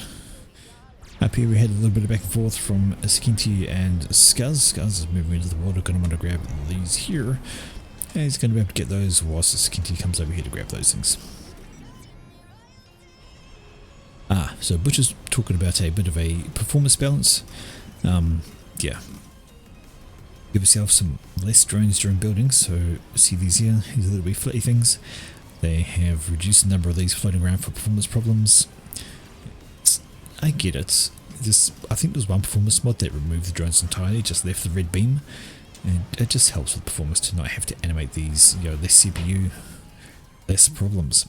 Alright, in the middle we are looking at, well, there's a scout, which is going to take forever to kill this engineer. In fact, it decides to wander away, it's not going to bother. But in the middle we have 2 comms versus 2 comms. We could see a little bit of something going on here. Everybody wants to reclaim. Everybody wants to shoot each other. Away we go. Claim these. Looks like Team 1's getting a bit of the reclaim, not worrying about the shooting, doing the reclaim. Indeed, Butcher has grabbed it all. And now they're just going to kind of stand around and have a go at each other. Bouncing off one another is never a good idea. No units, so it's just pure on com, although we have a few Mantis back here for Brittle. Someone to bring them in just yet. Instead he's going to run away whilst it was up, and Butcher just simply stand there and face each other, exchanging shots, cause why not? Right, however Razor is coming back into the fight because Brittle left, so get a bit of pressure on there, and yep, was up has to fall back. The Mantis come in and circle away. No sense throwing them away this early in the game, especially when you have this lot coming on the left. You're going to want to stop them. There's some units of your own, yeah, you're going to want to swing over this way to kill off this lot. And Razor needs to be careful because Butcher ran way away, and he's now facing a bit of a 2v1 situation. Although he has one out of range of Was Up, and he should be okay. Yeah, he's got the units coming over to cover. Butcher is coming back to assist, and I think we'll just see these guys. A little bit of posturing, a little bit of back and forth, but Was Up needs to change his mind about his direction of travel. Sir, you're going the wrong way. And you might see yourself dropping to the red actually, and it could be problematic. Although Brittle is around, he's well on the green. You better tank a bit and throw some units just to push these guys back. and that'll keep Was up in the yellow for now. And Britain needs to drop back now as well. So a little bit of posturing, some health shed by both sides. You're just coming in over here from Polar. They're probably not going to tip the balance at this stage because they're not close enough to worry Brittle yet. As long as it doesn't take too many T1 identify, he shall be fine. And indeed, he's back. He's good. We've got unit support coming in. A couple of Mantis roll up just to say hi and receive a face full of Tham. Righty, on the sides though we have a gun upgrade for Izakinti, so that's a fast gun upgrade, and he's got units up here causing mischief, causing mayhem. If they can take down that factory, that'd be annoying. If they can finish that gun upgrade, that would be even more annoying. It'd be very dangerous for Scales, who has no upgrades on his comm whatsoever. Okay, the mid has peaked out a bit, although it looks like Team 1 has the advantage in holding because they had a third player join the game. Who was that? We see there it was the comm from, we have these three have pushed up into the mid, whilst over here we have Corliss has just moved up and held. He hasn't pushed up much at all, not even his comm to help out. And we actually have T2 completed here for Polar, who slaps up a sonar. It's a curious decision. Guess he wants to know if anybody tries to build a naval factory. Don't think it's going to happen. He's the only one in the water. And he's got knowing hover. Right up here we have a gun upgrade on the way for Was up. In fact, he's finished the range upgrade. So he's going to be able to start tickling away at these things when they're in range. While the gun upgrade's actually just going pretty quickly. He's got all the assists from the Mantis from old Brittle there, so Brittle keeps the units away by doing some comm posturing. These guys do kind of float around, but obviously gun upgrade finishes there for Was up. On the left though, this is a problematic thing. See, we now have Geo, and he's got a 2v1 situation going on, and if these were built in range of that commander, that would have been a massive problem. Because he is doing an upgrade. He's standing right beside a very volatile energy storage. That will cause a lot of damage when it goes up. You don't want to be beside that thing. What's he doing? That's a drone. That's a drone in the building, so yeah. Okay, he's falling back because he kind of has to. Got a lot of pressure on there. He's not getting any support from his teammate beside him. This is the highest rated player, remember? And he's actually not helping anywhere right now. And he's about to see his teammate beside him get overrun. If he lets that happen, then he's going to have some issues. Because Geo's going to be stuck back here and it's going to leave Wallace wide open from two directions. Looks like he's been working on Eco. That's a lot of pigeons. And he has a bunch of T2 mass extractors, but hey. In the middle here we see Was up is trying to get work done with his comm. He's got the range and gun upgrade, so it's kind of nasty. Going to be able to pick off units at range at will and do some good amount of damage. He's got some backup units around him. We have units from Brittle, who is finishing off a T2 upgrade. That should be able to keep Was up alive for the time being. Up here we see, well, this is what happened. We have a T2 point of events from Mr. Corliss, so that's going to help tidy up these units if it doesn't shoot the hill. There we go. That's better. And we've got some more coming up. But this is a bit of a problem. Well, actually, that's T2 from Geo, so he hasn't been entirely idle. And these pillars will absolutely help slow down this push. Where's his comm? He's up here popping down some PD. So he's weathered that okay. By the look of it, he hasn't even lost that mass extractor yet. So really it's now just going to be, oh no, there we go. All the ground units is gone, and we're going to see that mass extractor go down pretty quickly, one would imagine. Do we have some more pillars coming out though? And well, the units are focusing down the pillars instead of the mass extractor. It's going to give them a chance to keep it alive, although I think it's going to go. Yep, focus command was given, mass extractor is finally gone. Down here though, it's attack launcher. Come on, what are you going to go for with that? We have TMD there, so that's fine. We've got TMD there and there, so it's not going to get a lot done.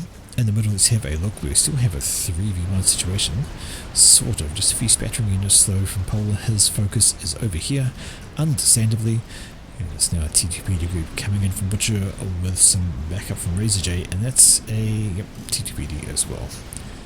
Back here, what we've got going on? Well, we've got some T2 point defense on Brittle's own trying to help out, and now these units are moving over to the left because that is a nice big hole for them to move into.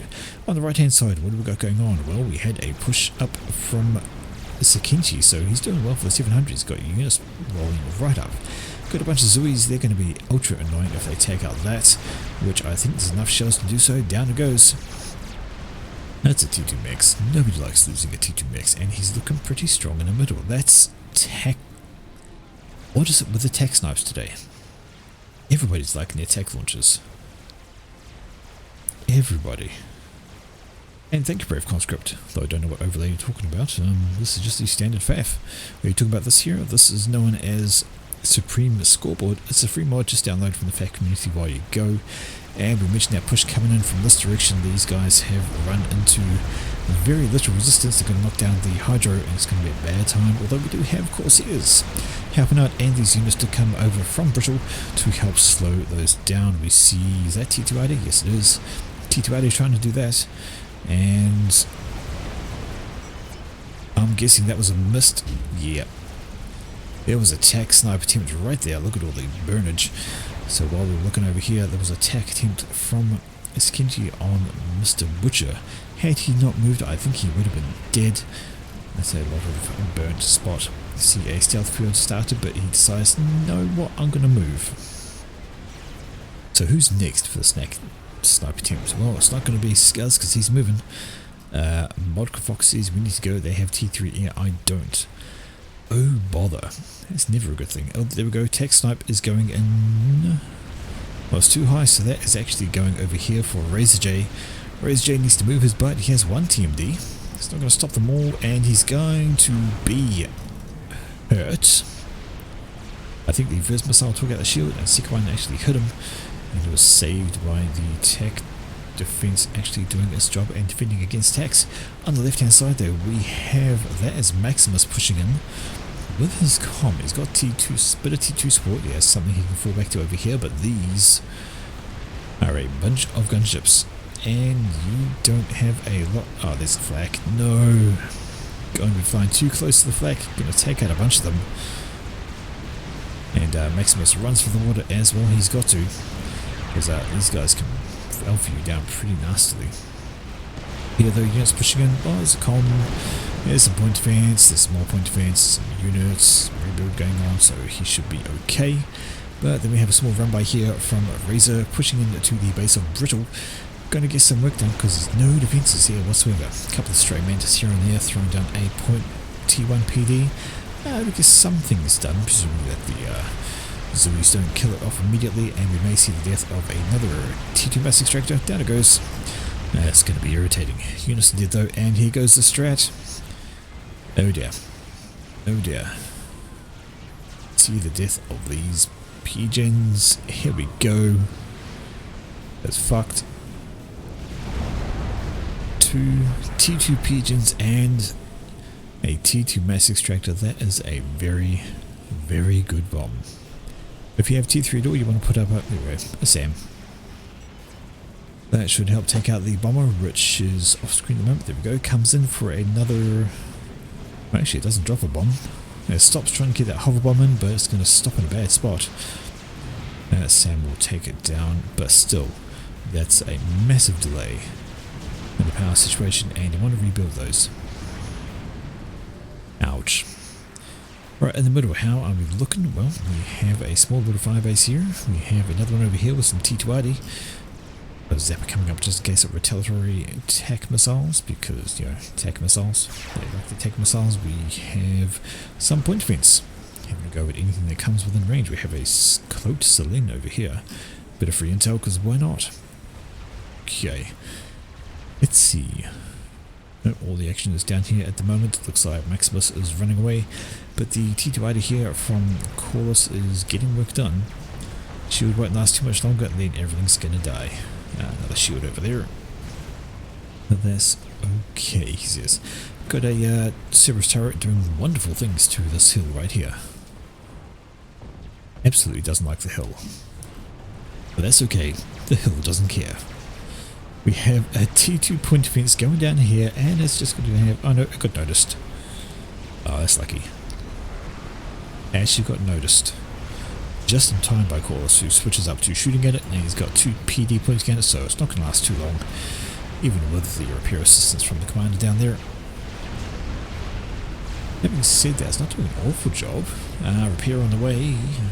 What's going to collapse first? Well, it's going to be that guy. And now that's an issue.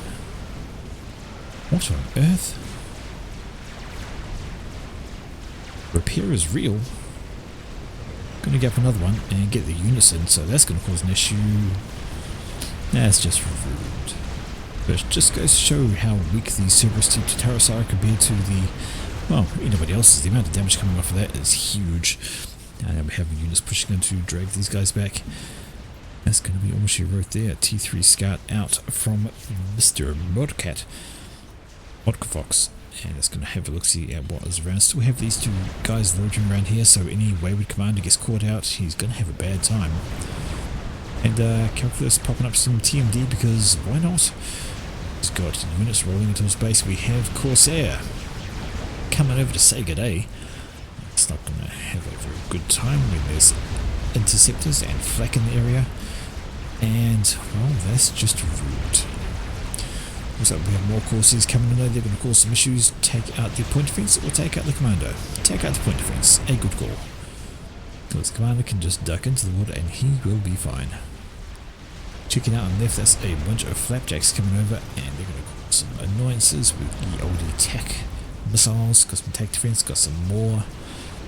Yeah, this is in the middle and they're throwing out their attack launchers as well. Got some TMD plus a shield in the middle trying to hold that off. On the right hand side, these guys are, well, I don't know what they're doing.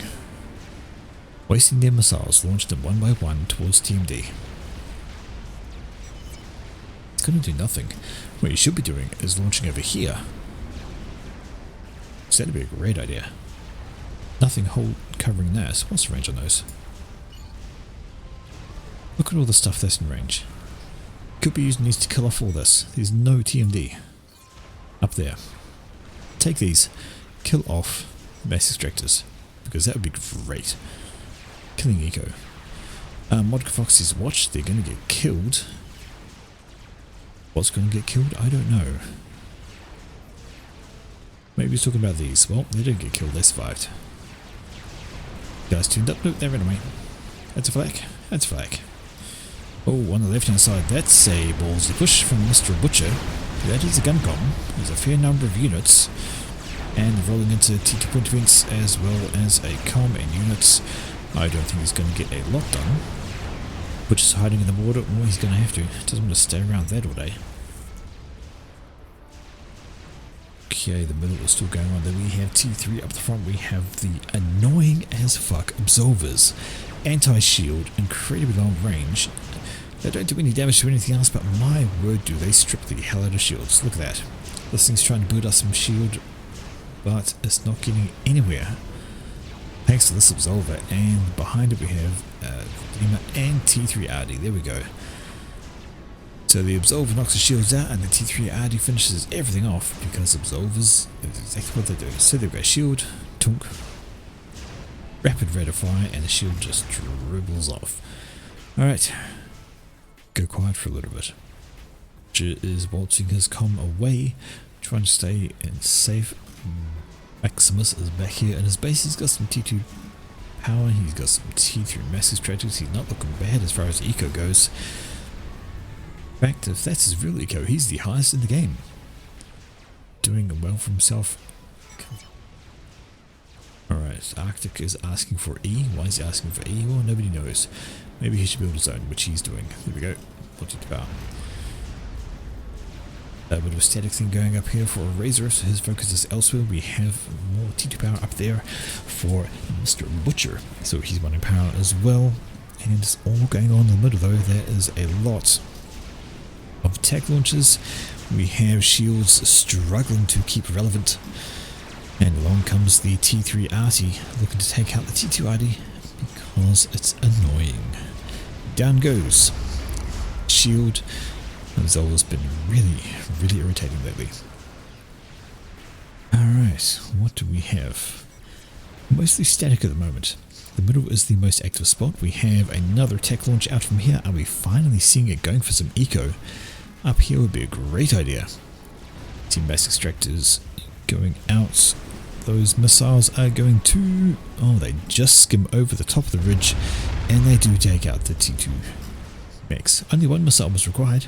3 were used. Fun times. In the middle though, this is turning into a very hairy situation. We have a whole squad of mobile missile launchers causing mayhem. We have the Absolver behind them. That's taking down shields to make their life easier. We have a sniper bot and a couple of T3 RD. That's nasty. And stuff here is not going to last long against that kind of pressure. On the left hand side we have a push here from Chorus. Look for it, just wanted to take out some of this annoying stuff. We have Percival's out from Geo, so he's got T3. And he is wanting to just clean things up a little bit here. Doesn't want to let things get too out of hand, so he's taking it in stride. Back here we see T3 is also on the ground for Maximus. He's got his own Percivals coming out, so he's going to cover there very well. But honestly, right here is the issue. You see Razor J still up front, and no, those techs will get stopped by shields and TMD, so he'll be fine. Checking out, well, that's Monkey Lord, so that's just been started. We're going to have to try and remember that's over there.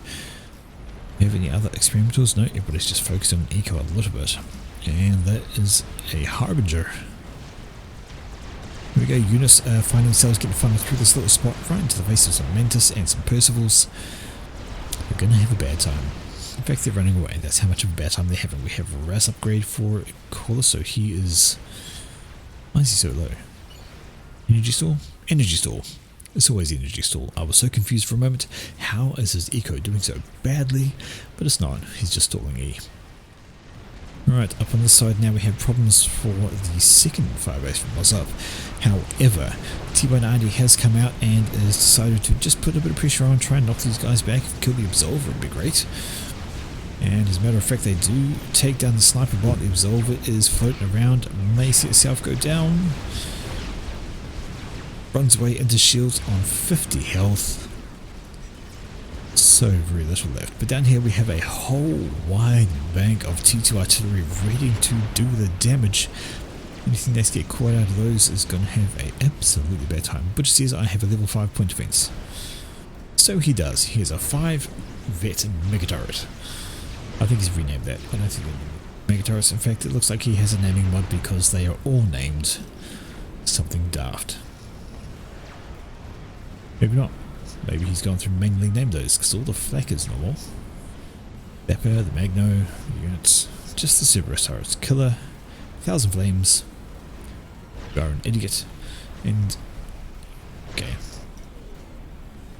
That's manual naming, we'll take that back.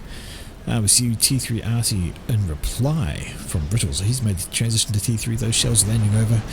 We added to that the T2RT from Was Up down here, and things here are about to have probably a not very good time. Once that shield drops, we're going to see the Absolver die, we're going to see a bunch of these guys die. A little bit of coverage from that shield there, but I don't think it's going to make too much difference. How we doing? Well, the Absolver is still down 50. Still not getting hit. Some shells are dropping over kind of close. Actually, it's staying alive very well. There we go, shield is gone over the T3RD down here. I'm going to see a shell land on those guys. Well, no, we're not. They're going to get away. Get away scot-free with their mobile artillery. Yes. More shells coming in, but a good timed regeneration on that shield. And it is fine. Geo is asking for mass ASAP. Well, the question is why he wants to build a Fat Boy. He's got a fusion reactor up now, so he has all of that well and good. He's asking Callers for mass. I would have thought he'd be wanting to use it for himself. He's working on getting those upgraded on there. In the middle we have, well, let's say, a number of Percivals and Harbingers bouncing up against each other. Maximus finishes a Fat Boy first, just in front of Butcher, who finishes that Monkey we saw earlier.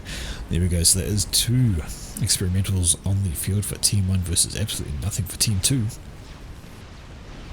So this midsection looks like a bit of a turnaround because, lo and behold, those shields are having issues against this much artillery.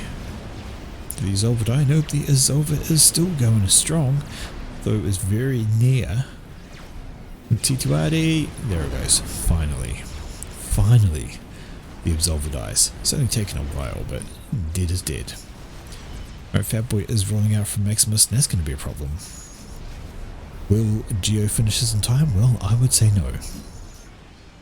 What he's going to do, what he should do, is take these guys, bring them down into the water, so that if the Fat Boy rolls past, he can get there. We'll get the Monkey Lord in the water, says Guz, because the Monkey Lord is wandering. A lot of support. Right down here. As a kid team needs to be careful because they do not know that monkey is there. Although they might now if he's paying attention to that. The fire coming in and ooh dear. Yeah, turn around. Turn around, buddy. Turn around, get in the water. Though having said that, you may not want to. No, I don't see any air, that's fine, he'll be fine.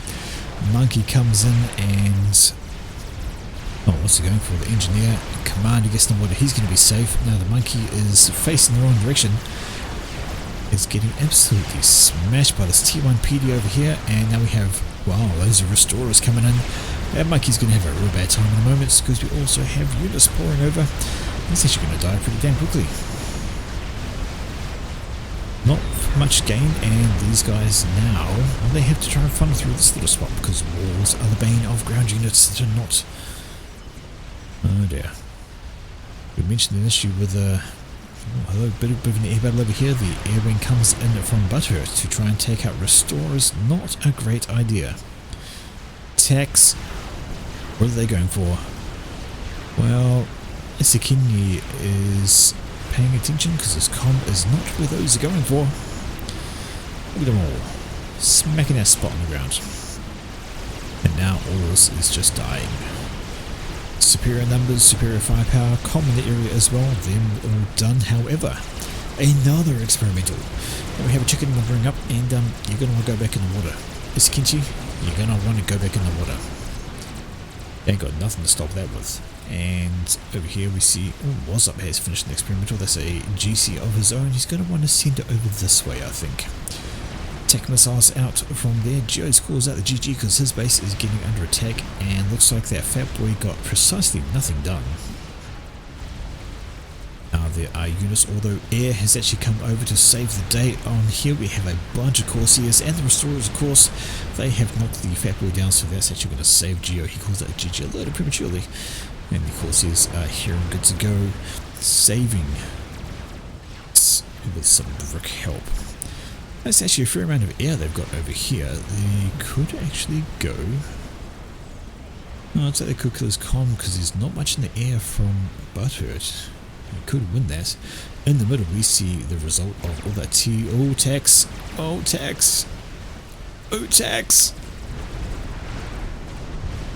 Oh.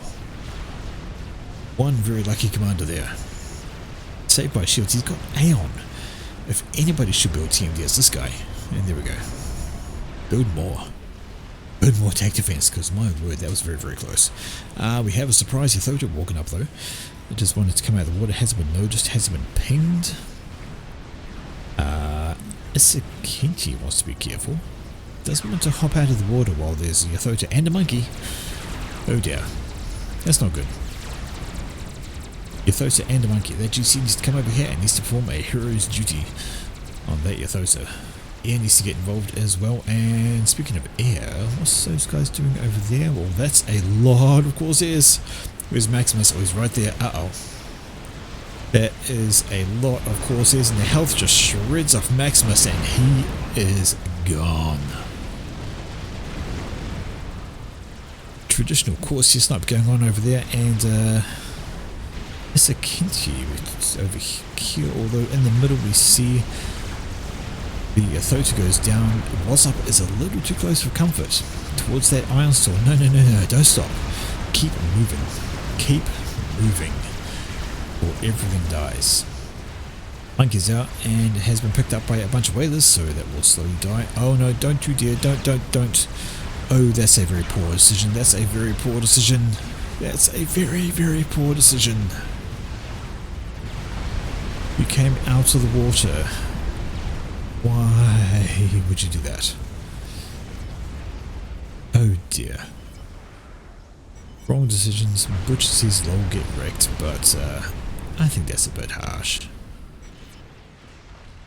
GC in the middle is ready to rumble. All these units here are ready to die because there's nothing to stop this. With the units behind him, he's all good to go. Mikey has hide in the water. He says stupid comp don't want to go underwater. Well, I would disagree. I think you walked your combat deliberately. I think you thought you'd be cheeky and get an overcharge on that monkey, and well, you paid the price. More attack missiles out from Butcher. You don't have TMD anymore. Butcher says I'm killing red, and yeah, he's goner. He's absolutely goner. He's a dead man. He's a dead man. Move too late. Not enough shields. And was up is ejected. Attack me once, shame on me, attack me twice. Wait, no, that's not how the saying goes. Doesn't matter. There was a GC up here which was about to have a great old time. Could have killed a monkey, could have killed all of this. That would have been bliss. We did have one desync, but it was just the one person leaving in a bad way. Map carries on. Right, checking that down here, just have a few units wandering on up just to try and kill off some engineers, but that's a, well, it's a support ACU. How is that a thing? These are ground units, shooting an air unit. Can somebody explain that to me? That's bollocks. No. Okay, that's... what even is that? How? Was it technically landed? If it was landed, then shouldn't the SACU been on the ground have been absolutely fine? No, that's wrong. Sorry, I disagree with that. Butcher says water carry. Well, I wouldn't say you're the carrier, buddy. I think somebody else has done the carry for you. And you just jumped on the edge. I hear another Yathota. And there's another monkey. And there's another monkey. So that is 3 experimentals to a grand total of 0. Nope, I take that back. 1. So we have a monkey built by Corliss. He has a whole swarm of Corsairs as well, so those can do a bit of damage to help clear things up. Scuzz finishes another chicken. So he's just on mass chicken production. And why wouldn't your Butcher finishes off another monkey? So he's on mass monkey production. And another chicken production over here from Mr. Razor J. Oh dear. Out come the Corsairs, and we're going to see monkey see, monkey kill. Here comes sweeping in from Mr. Butthurt a little bit too late. Unfortunately, the monkey's already dead, although we have a GC in the water ready to join the fun. Another monkey over here, another Yathota wandering on in, so this is looking like pretty dire times for Team. Right, got a bunch of bricks over here which are just going to slowly die if they stand still. They want to get a move and get on this guy. They can do a decent amount of damage. They are bricks. Standing still is a great idea for the Yathota though. Just lob out these little things which cause mass area damage. Look at that, bricks just melt. Unfortunate. And I heard a dead monkey over here. Yes it is, down by the GC, who then finds and focuses on anything it can. Including a sport commander, he'll be fine. The Yathota now getting picked on by restorers, kind of much against them, but it has got some lightning tank friends over here which will assist with taking the restorers out. They do a good amount of damage, and the air wing coming in from Butthurt. So looking at all of that, we have SACUs coming up here. Razor J's finished his Yathota. We have a very safe Butcher in his midst, assisting. That's a support commander going to pop somewhere down here. There we go. GC's having fun, stomping around. Corliss throws out the GG. He is of the belief this is over, and I don't really disagree. You have one Yathota here. You have one GC here. You have another monkey back here. You have air and the control of Team 1 there. You have another experimental there. The only forward momentum we've got is from Geo on the left. with some support ACUs going after things over there, but what's he got in his base to stop? Nothing. Trying to spam up some point defense. It's going to get a very limited amount of work done against the GC. There we go. We throw it down here. He finishes off anything that was over here. And now we see the GC wandering in, discovers the location of course, who is about to get a beam in the back. There we go. And he is next to go from the game. This leaves two. We have Modka Fox up on the plateau, who cannot be reached by any of these guys. We have over here, where is he? There he is. Geo on the left. And he kind of should be putting up a defensive line around about here, although I don't think he's really going to stop all of this. Not without, I don't know, maybe 40 Ravages perhaps, something that can take things out in one volley. At least he's got Omni, I guess. Maybe, maybe not. Either way, everything is done. Modco gives up. He is not going to bother playing this one out. Gets himself out of the game. And over here, Mr. Modka is trying. He's going to stay around. He's going to keep towards the end of it. Stand his ground like a commander can. Just the incoming doom.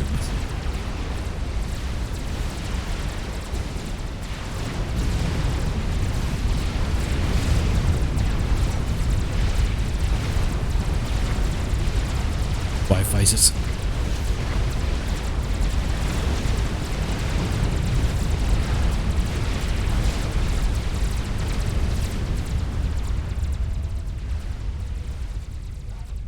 There we have it, folks. It is a reasonable win for team number one. And I'm thinking I must have done something to my game sounds because they sound a little bit louder than they used to. I'm just going to drop down a wee bit. Alrighty. Fun. Alright, we are going to move on to our next game. We have 2 more games left to cast tonight. Just the go, and if I will stop team game or 1v1. Go the team game. I'm gonna save the 1v1 till last. Ready. Here we go, folks. Just going to move that a little bit. Excuse any random noise that comes out of the microphone. But we're going to move on to our last team game for the evening. It is a 3 versus 3 and it's going down on another classic, Twin Rivers. Of course, we know Twin Rivers. We have team 1 at the top up here, team 2 down the bottom. And it's all about the mid, it's all about side islands, it's all about having some fun. So let's have a look at team 1 first, and we are going to go on the front right hand side here. It is Maximus. Ah, that's him again. Here we go, and he is once again yellow UEF. Over on the left hand side we have one Big Andy. He's also UEF, he is gone blue, and behind them in the air position it is Yellow Nos. Can't think of his own name, so he has to use one. He's Aeon and he's Burgundy, so I didn't even realize this was the same guy. That's fine. That's absolutely fine. Their opponents today, on front slot number we have Daunty. He is purple, he is UEF. Beside him at the front it is Sergeant Syphilis. That name rolls off the tongue so well. Sergeant Syphilis. Lovely. Anyway, he's UEF, he's light blue.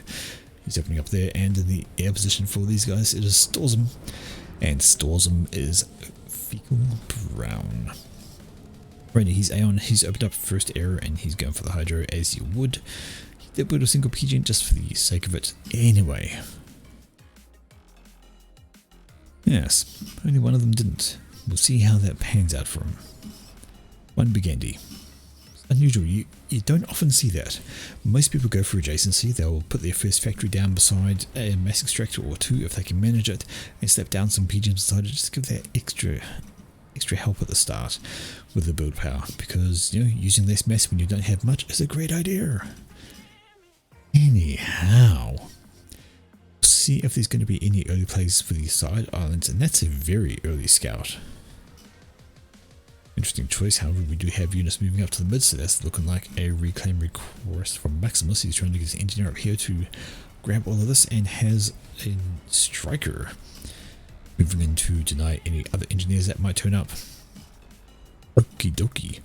On the other side, we see one big Andy. He's rolling up to the middle with his comm rather than going for the mass, which is curious.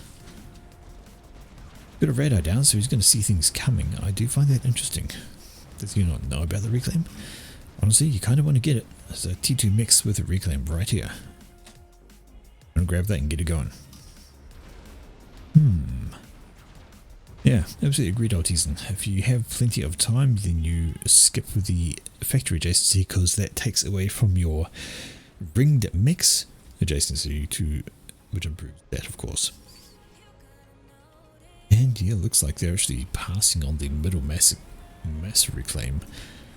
That guy should have gone for all of this right away. Should have ignored those and gone for that, and sent a different engineer to build those. Because, well, actually, looks like old Sergeant Syphilis. Not going to get tired of saying that name. Sergeant Syphilis has pulled his comm back to defend against the units, while the reclaim still sits here unclaimed. This engineer has had a great time picking up all of this. Quite safe as old Mr. Daunty is sitting back in his base not grabbing it. So I'm not sure what the reasoning is there. Whether they decided that perhaps they don't quite need a T2 mixes with a reclaim to not even challenge for it. And indeed, this engineer has had time to build that, then that, then that, and is now going for the reclaim. And the comm's coming on over, so he's looking to get a good chunk of it though. See here, the bigger bricks are going to go. That's going to be the majority of the mass. That's 260, 500. Was about 1,000 there, so although the comm is just about in range, I think it's too late to stop the majority of the mass be taken away. Yes, indeed. So I'd say about half, but still. Up on the front though, one big Andy is building himself a little wee bit of a what's the word? Production. That's the word I'm after. Production spot up here. So he's going to settle in, going to get some factories around a mass extractor, and start with the movement. Looks like I could get back here and claim that engineer with that tank, could be alright. We check out on the left plateau, that has been a drop from Yolonos. Getting himself settled in, got a factory down, so it's going to be hard to remove without a decent drop. Got anti-air turret and a couple of radar, and the lane turret, point defense turret, my god. Point defense up here to help hold, so he should be able to keep that island. On this side we see Maximus has done a distance build and is spitting out a couple of labs just to go NG hunting in case of a drop over here. Safe, actually, I take that back, he might not be safe. Those are NGs. They've flown over from stores and I completely lost track of those. I wonder where they're going to drop. If they're going to drop right here and try and reclaim this factory, that'd be an interesting idea, as long as combat units don't come out and kill them all. And oh, there's a drop. That's a curious decision. Is that a reclaim order? They're going to have a go at each other? Well, yes they are. Somebody started something. You better help out before your mate dies. It didn't help out. In fact, you're... That's weird. Up here we see the Mech Marines shooting the ground really. Throw out one single artillery. Now to the end of that guy, although the radar is going to go down first. There we go. Bombs out. Yes. Okay, sorry. Friendly bomber, but unfriendly Lobo. Kills those exactly at the same time. Checking out the front situation, we have a red. Oh no. That's a curious configuration. It looks like it should be a radar in the middle of those, but it's another power generator. Strange choice. Must be waiting on power. Anyway, he's got some units up front. We have an upgrade going down here for Mr. Sergeant Syphilis. That's a gun upgrade, which is something that needs to be a little bit cautious there, Mr. One Big Andy. You have a lot of factories, but do you have the eco to run them? Well, I would say no. You've got T1 mass extractors. Oh, there's the T2. There's the T2. Alright, so Maximus is asking for air. It's like, well, air's in the area. Your factory's a bit tougher than that. Build some more engineers out of it. Step down a second factory. You'll be fine. Chill. Another drop attempt was coming in from Storzum. I don't know if he wants to do that with these patrolling units. They won't last very long. Instead, he slaps them down here and... is he going to go Navy instead? Can't think of any other reason to drop engineers here. We'll check on that in a little bit. They're a little bit active over there. Up here, do we have any tech shift? Well, we have... nope, that's still T1 air for Yolanos. And still T1 for... no, I take that back. T2 here for Storzum. So he might be a little ahead in the air game. If you can get some T2 engineers out, pop out some T2 power, he's going to have a good time. Uh-oh. You want to run. You're sitting on a gun upgrade. You're standing still. There's T1 RC. This much of an army in front of you and a commander. Oh dear. I believe that to be a very, very poor decision. Upgrade cancelled and move. Move! Oh my word. See the RT come down and absolutely shred the health of that commander. Do not stand still. That might as well have been a suicide. Sergeant Syphilis though gets himself a kill and now has all this reclaim to grab, and the path is wide open on the right side, and Maximus being a bit salty there. Come on, man.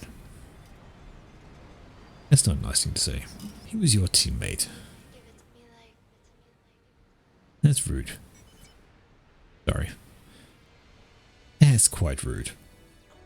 At Maximus. Maximus ego minimus. Let's not go there. Anyway, we do have T2 shift over there from Yolanos, so he is joining the T2 race. And does he have T2 engineers out? Well, he's building some, so he will get T2 power soon. So he has to be careful now, because army to the left to try and take care of all of that. Commanders his here could grab all this and do some massive upgrades. We have PGM, we have a few T2, a couple of T2 mass extractors, could do a couple more. And engineer trying to build a factory while two Auroras trying to deny it, although here we go. Whoever comes over, it's going to be near that guy. Splot. Factory does not complete. Distance build doesn't work. And yes indeed, we did see Navy down here from income going straight to T2 as well. So Storzum going straight to T2 Navy would be great if he was one of those factions. Be absolutely great, because then you could pop out those lovely governors with those long range. Mother. Got some caution over here. It is Maximus getting pressured by Dante's commander, and he's got some T2 PD, but in the face of all of this, plus the comp is going to have a bad time.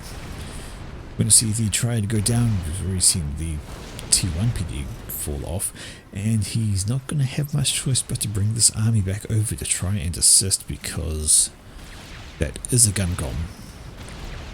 Gonna be at a disadvantage. That's a curious choice. It looks like a counter T1 PD has been built and is actually going to stop the production of these.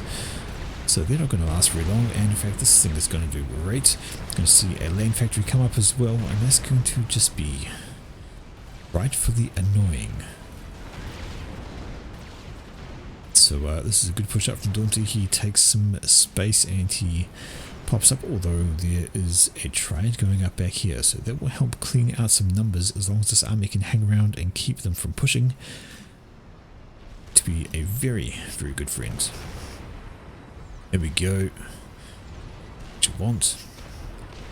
Triad out to cause a bit of pressure. Second Triad going up. We have Lobos tickling in the range and they have to fall back. Can't really push with this army here, although that leaves a gap open for Mr. Sergeant Syphilis to push up on left and take out some eco, kill some engineers with that small force, because Maximus has to respond with units, but he can't respond with too many because of the amount over here. Dante is giving some mess over for some reason. Swift winds, that's power, that's power. Okay, this is what he wants mess for. And this is a destroyer. I suppose a destroyer is the best idea. With Aeon, if you sit the right angle, you can get that arcing fire come over and take out stuff up there. But I still think he would have preferred to do a bit of tech share, grab himself some UEF Navy, get the good old. I mean, you get some governors sitting over here. They will not only missile everything in range, there will be a good source of anti-air from edges. Looks like a gun upgrade was done for Mr. Yolon Os. I see him walking up to assist. Has to be a little careful. This is a guncom down here as well. Is that T2 guncom? Or just a guncom? And yeah. Check out the air situation. More power going up and more swift winds coming out. So, a little bit static on there. We see swift winds from Storzum. Has he got something playing behind them? Nope, just swift winds. We're good. This is a sizable army from Dante though. However, big army or not, you want to be careful running into T2 PD, especially if he gets that shield completed. Alright, checking out for ticking the bases is all T1 factories just popping out spam. Just wanted to hold a line, and this is one hell of a line to hold. It's a strange line to hold because you're not holding a line against much. Might as well bring them back down this way. Unless there's supposed to be a unit surprise on the edge, which they know nothing about. Fine. Alright, this is T1 radar, which is going to give not a lot of coverage. No coverage at all. Fine. A radar down here? Well, no, because that is there's radar. And there's Pigeon, and the scout comes over. They're going to see absolutely everything. Still no T2 land. Do we have a T2 land shift over here? Yes, we do. And those are Sparkies. He's popping out Sparkies. I don't know why. Just come up front. He should be fine. Are they Sparkies? Or am I misreading that? I think they're Sparkies. I think that's the gun on the edge. Maybe, maybe not. Either way, T2 edges, and you're going to want to start building some power. There we go. Mongoose coming out front. I wonder if those are the right choice, or if maybe Flapjacks would be, because with the T2 PD, they will make a mess of Mongoose. Mongoose are strong, but they're also weak. They got good fire, they can do some good damage, but they are paper thin. They're like a T2 Aurora. Good range, good damage, die very easy. Up the top, that's a bit of an army and is getting harassed down by a single bomber who's got himself a couple of kills but runs into swift winds and dies. Alright, Sergeant Syphilis is pushing up with his comm. He was in the water and maybe wants to think about dropping back. It's a wee bit exposed up there. Got a few inties floating overhead, but not much in the way of ground forces to assist him should things go wrong, but we could say the same. Dante, oh, he's got T2, so we can start his own T2 PD spam. And why not? Got the units to cover, although that's a lot of units from Maximus. Is there anything air related that could come and ruin his day? I don't see anything. Mercies. Mercies coming out from Storzum. I don't know what they're going to go for. I don't know what they could go for there, but they are Mercies coming out. Let's float around and prepare to be annoying, and here we go. We have a cruiser over here. It's I thought that was a destroyer coming out first, but it's not going to get much done. Has got the anti-air, which is great news for holding things, but other than that, no. Right, first little triad out, and it's going to start killing off engineers because they're there. Because why not? Can you see them? Do you have radar? You do. So why isn't that shooting? I don't know. There we go. Maybe he just put the radar. Maybe he did, because it's right there. Cool. Things are dying. Triads are up. Triads are having fun. On the left hand side, we see Sergeant Syphilis is on an upgrade, standing in the middle of nowhere with very, very limited support. Do they know he's there or no they don't? So there's a force pushing up from Sergeant Syphilis, which has provoked a response from Maximus. The units are coming over and he's going to need to be careful. Upgrades going up pretty fast, but if that comm gets discovered by this, you can presume there's going to be a swarm of units heading over this way, and there's not a lot to stop that. Dangerous situation. If he's spotted, dangerous situation. Any moment now, see the comms starting to shoot. Those units push down, he's going to be in trouble.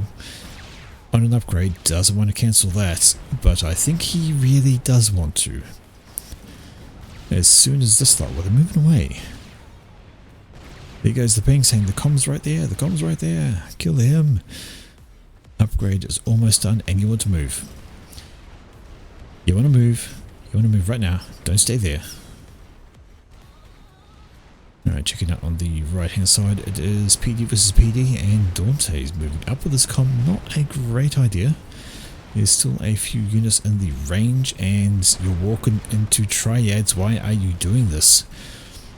This looks like a bit of a suicide to me. I get what he's trying to do. Soak up a bit of damage, let his units get in range, but unless you're going to commit, scout first.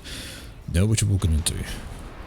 That's all going to be T2PD. You shouldn't want to walk into that. So drop back, might as well throw up a shield, and up here we hear Yolana Os and his comm is wandered into a bunch of T2. And, well, if he doesn't have overcharge, he wants to be careful. Does he or does he not? Well, he does, but it's not a lot of power in the way, and Syphilis is moving up with his comm. He needs to be careful too. Very isolated right there. Not a lot of support. Has got a bunch of T2 units nearby, but should there be T1 PD going up to help hold a line? Don't know how well that's going to go. Over on the right hand side, Dante is still loitering with his comm. Still needs to be. That's a large force. It's got large forces zone. Got a bunch of mongoose in there. What is the next step in this? Well, we see the cruiser in a great spot. Ooh, a great spot to pick up these. That cruiser was not there. If those drops got through, that would have been a bad time indeed. So, very, very luckily placed cruiser. And we see up here, so Sergeant Syphilis being careful with his comm, doesn't really want to wander into all this, and has decided to retreat out towards the water. T2 units in the mix over here, just doing a bit of probing, doing a bit of prodding. Down here we see Dante still sitting with his comm up front, not doing much more of a firebase. Seems like he's focusing on news. Well, that's T3. So Mr. Yolonos has not been idle. He's got T3 air factory out, and that is torpedo bombers, so they know, or he's going for those. By the way, I think they may have just scouted the Mercies, so if they know Mercies are abound, they're going to be extra careful. In fact, here they go, the Mercies are on the move since they've been scouted. Might as well try and use them and see how they're going to get on. But down here, this destroyer is having fun. Very good at the bombardment. Slow moving projectile, but does a lot of damage. Static things out very, very well. So Mercy's trying to come up here, I think. Really? Seems like a silly idea. You're not going to get much done against T1 anti-air because that will shoot Mercy's down before they can activate. I guess they were going for the mass extractor. That's fine. Alright, T2 units push up this way, and I think they were just after the radar. We're just being a little bit harassing. Either way, we have, that's a TAC missile upgrade on Sergeant Syphilis. Do they know he's there? Well, no they don't. So he could actually start lobbing TACs out. He could start killing this, he could start killing that. You know, some mass extractors back here. There's a couple of T2s over here. If he started throwing those out, he would have a good time on the right hand side though. Ooh, Dante, that's a very bad time to push. What have you pushed into? You have been soaking up a lot. You do overcharge. Well, you do, and you're going to want to run like a little bitch. Because that is a lot of units, and those are restorers. I think he's in for a very bad time very shortly. He's taking a lot of damage. He thinks he's going to be okay, but he has a comm pushing him. He has all these units pushing him. With these units down here, he's now down, way down. He can't go hide in the water because of all these torpedo bombers, and here comes the restorers. And we're going to say goodbye to Dante. There is no T3 here. Well, there is. It's just come out. But you're going to want to do a little bit more than that because I don't think he's getting out of this one.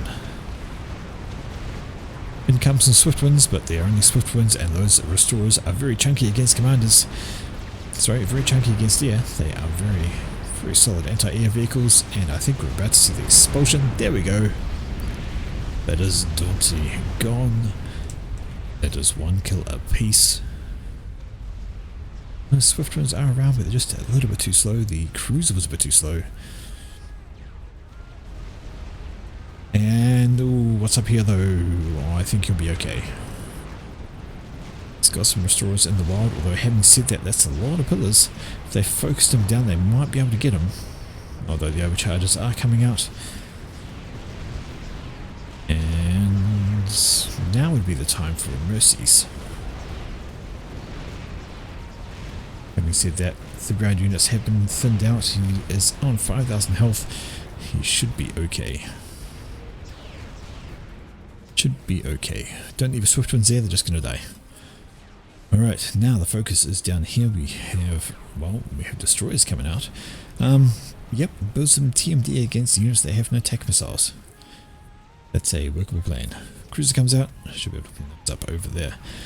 Restorers there giving some protection to Mr. Yolonos. His shield is recharging as well, but dealing before that's back up and you'll have those extra hit points of healthiness. Down here we did see T3 air, there we go, T3 factory, there's some ACFs coming out now, finishing off a T3 PGN up here, and a GC was planned. Curious choice. I guess that'd be the right one actually, there's not a lot left on the ground. The air game is coming out strong though, those are a bunch of restorers coming out from Yolonos, and they're going to want to be careful, and hello, we do have Percivals. So Sergeant Syphilis, sitting in the water with his comm. I don't know that that's a wise idea being that far forward. No, he's there. No, they don't. But when you have T3 air with that amount of build power, you could throw out some torpedo bombers quick smart. And considering it's Aeon, it could very well be the worst. Even getting the missiles off. So I'm just wondering, because there's TMD over here. Somewhere I saw it. There it is. He's going to go for something. He should go for that right now. Yeah, maybe he shouldn't stray into visual range of other things. He's very far north. Very risky sitting your combat that way. And restorers come down here. Going to back up a factory. And I think they're going to move over this way. So having said that, cruisers actually do a serious chunk out of those things. Look at that. Health just going down. So, oh, and some ASF in the area from Storzum, so he's in the T3 game quite happily. Down here we see that's a T3 air shift for Sergeant Syphilis as well. So including land, he's going air, he's getting some power. Has he been spotted? Well, his tech missile's coming out. Uh-oh. Oh, no. If they were paying attention, they would have seen that. They would have seen that with the spy planes going over, and I think that's indeed what they spotted. So spy planes have scouted out the comm, and Mr. Sergeant Syphilis needs to get his wriggle on. He sees that, he should be worried, and he should move really, really fast that way. We're going to see a switch up to... Oh, well, look at that. Get extra air factories over here. There we go, there's some tall bombs out of that. This one has swapped up. More restorers coming out though. And no, don't throw your air away on those. Your ASFs are dead. Just saying. You're trying to take out some very tough, very strong restorers, which have good anti-air, with fewer ASF numbers. Check it out. Splat. Right now, Sergeant Syphilis has a problem. The problem is named torpedo bombers. For a commander that is underwater. Right. Flak, not a bad idea. As long as these guys don't come along. And as long as the flak isn't primaried by the torpedo bombers. Oh dear. But this is a band of badness. There is not enough anti-air down here to stop all of them. You should be thrown out. There we go. Cougars. T3 anti-air from this. And that's where your assistance should be on these things. Get them going. And happy band of T2 units down here rolling on them. Running some T1 PDs hastily being spammed up to try and stop them. But it's not going to do much. Down here that GC is a long way off finishing. Long way off finishing. And yeah, so Sergeant Syphilis, he kind of can't come out of the water. Because there are restorers above his head. He can't build flak because there's restorers above his head. And he can't stay in the water because there's restorers. No, I joke. There's a torpedo bomber above his head. So, you know, it's just sort of a bad time all around. Here comes more torpedo bombers. So, yeah, he's in for a bad day. Bad day indeed. For Sergeant Syphilis, winner of tonight's Funny Name Award. And we have TAC missiles coming out from here. Maximus has built a TAC bank on the front line. Everybody tonight seems to have had a hard on for TAC missiles. We had a TAC launcher on the commander over there. We had TAC missiles over here. We had like 2-3 different TAC batteries in the Death of Millennium game. Over the damn place. Still, they do force people to grab TMD, and that's the end of that factory, I'd say. Here comes the TAC. Oof. So, yeah, what tech do you have left? Nothing. These are only T3 factory, and it's the support HQ, so we can't produce units. You have to upgrade one of these guys quick smart to try and defend. I don't even see any T3 engineers, so you can't even build TMD. This is all T1. See mixers start going down now. How's that commander? Well, he's in the water accepting his fate. Did a lot of damage, got himself a 4-star vet, but this is just overwhelming air. And there's not a lot that can be done by Storzum. Storzum is out. GC is not even half done. And you have this to contend with. You're going to want a lot of SAMs. SAMs is what you want. Syphilis is a goner. Torpedo bombers have finished him off. He is out, which now leaves 2 versus 1. And yeah, it ain't looking so good. I think the GC is going to be his final gambit. It's about all he can go for. I'm pretty sure they know what's being worked on. Well, no, they don't. Haven't scouted for a while actually. Focus has been elsewhere, and the torpedo bombers are going in for the factory. Not that anything's been made out of that. Oh, okay, there's been some more cruisers. Actually, they're going to thin out those numbers pretty damn well. You're not going to get anything done of remote. Actual usefulness.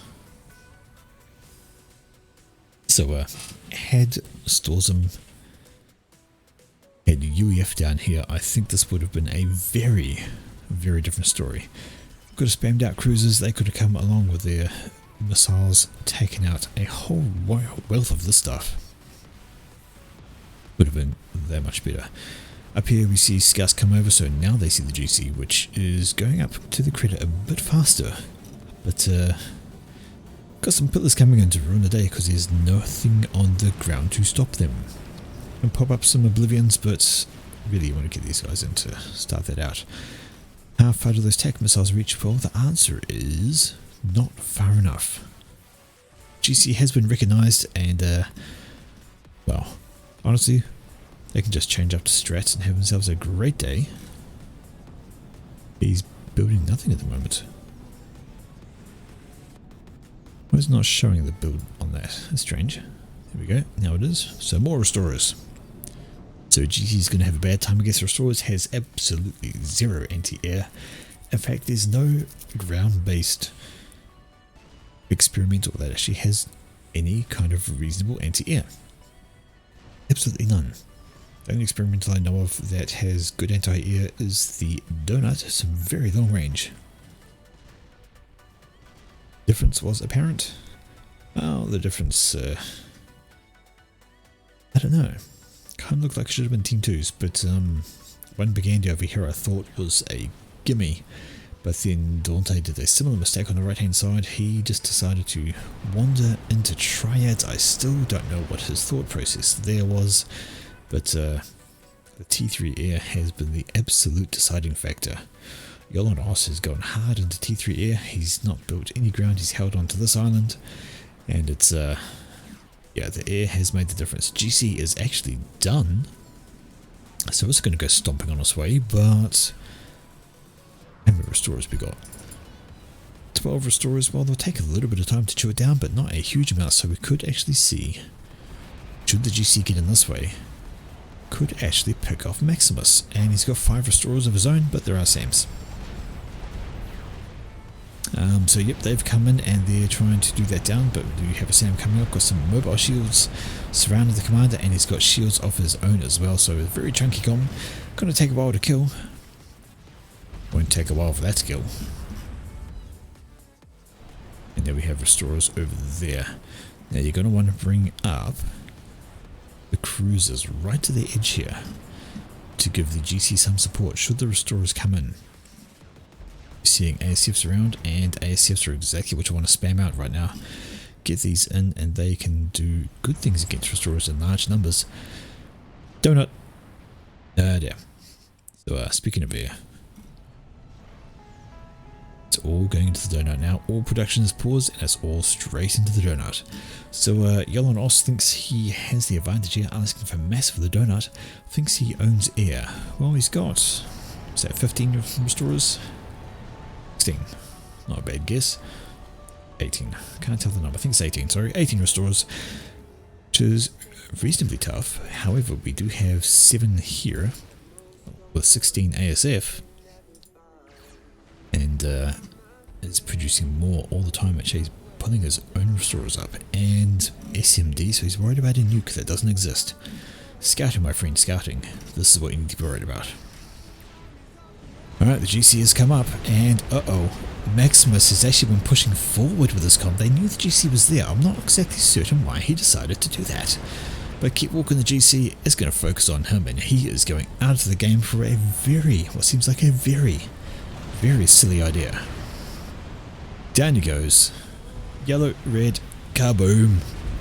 And all of these guys take a bunch of damage. Get your cruisers. Get your cruisers. Get your GC over this way. Get the cruisers. Look at the health go. So restorers are now sitting over the GC, which is standing still. Get a move on. Move towards your cruisers. Move this way. Get over here. Drag the restorers. Do you have any more ASF? You do. Might as well use them. Oh, this way. You've got cruisers. Ah, dear. Looks like they're trying to spam up some anti-air. There we go. G'day, Foodman. Meeting's done. Well, sucks to be you. I don't think that GC's going to live at this rate. Cruisers are coming over. Should they get in range, they can help out hugely. The range is decent, but GC is running out of health pretty damn quickly. There we go. First gunship's going to go down. GC is rapidly running out of health. It ain't going to survive. Going to get a few kills out of the restorers though, help thin out the numbers, and of course this is going to be the key thing. Has Storzum scouted it? Well, no, he hasn't. He is building another GC, is not what you need. See, look at that, scouts coming over from Yolonos.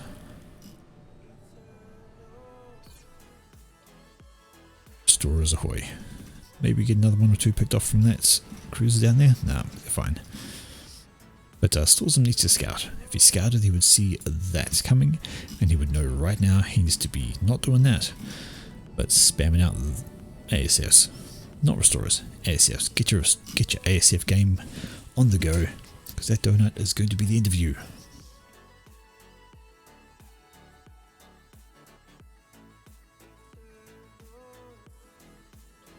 Would have said it's fairly even at the moment.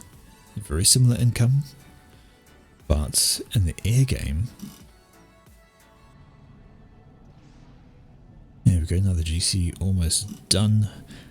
To the wrong experimental choice, it's going to stomp us way over, but the Tsar's going to be faster. Like he's got less build power actually. More build power on the GC. Reclaim plenty. It's 150,000 on the map. All down here, which is being pulled in by YOLO. So you've got engineers doing the work down there. And there's Storzum over here grabbing things. See right there.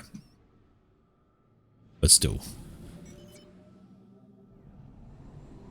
See done, and not much in the way of anti-air. Got a quantum gateway going up, going to help get some more build power, some more capacity, but honestly, Storsum's big failure right now is the no scouting. Got radar from his cruisers down here. He's sending a scout over this way to have a glance at the island. Not much going on there, but he wants to get over this way. Really wants to see what's going on. He's looking for land units, perhaps?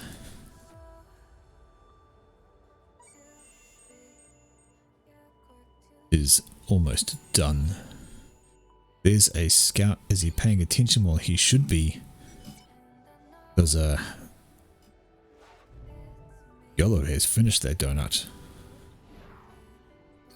Please tell me he saw it. Please tell me he knows it's coming. Please tell me he's going to spam out ASFs to slow that thing the fuck down. Well, he's got a problem with the build power at the moment. He has all the mass in the world, probably because of this. And there it goes. It's all gone. Starting shield? No. No, no, no, no, no. Starting donut. Too late. Assist these ASFs. Now, SAMs. Something, anything. Lots of SAMs. Oh dear. Oh dear. Doesn't have radar. He does not know. Either he doesn't know or he's not paying attention. Oh dear.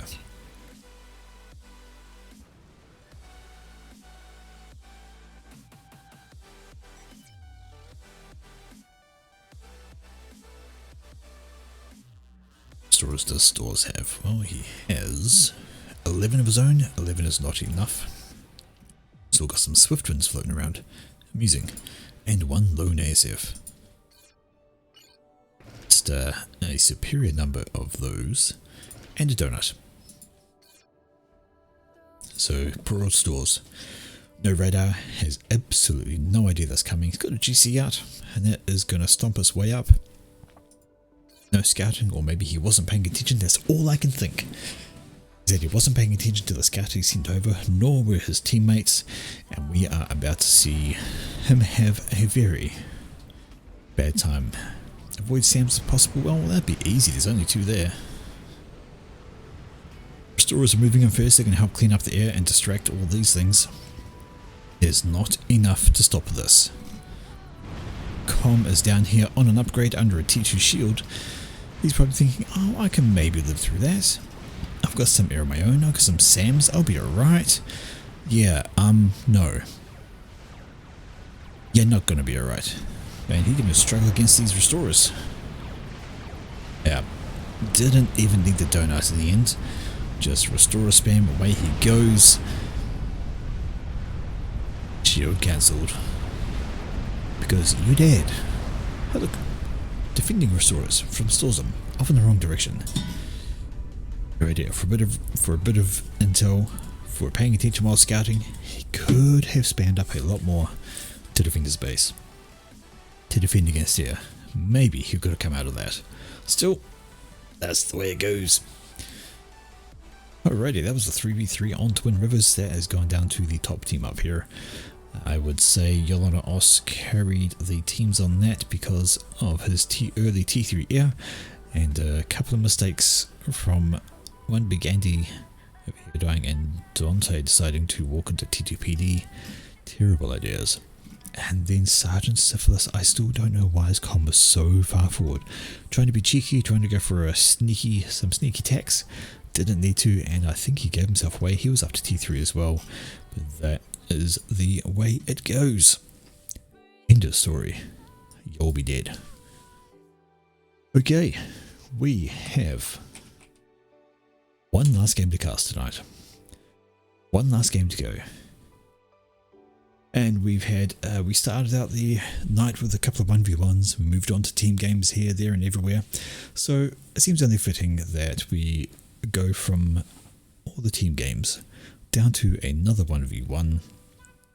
And it's a pretty good one. Well, I think it's a pretty good one. And, you know, people don't seem to play this map much. Let's say maybe it does tune up from 1v1s. Maybe it shows up in ladder matches. But it is one of the most interesting maps I've seen.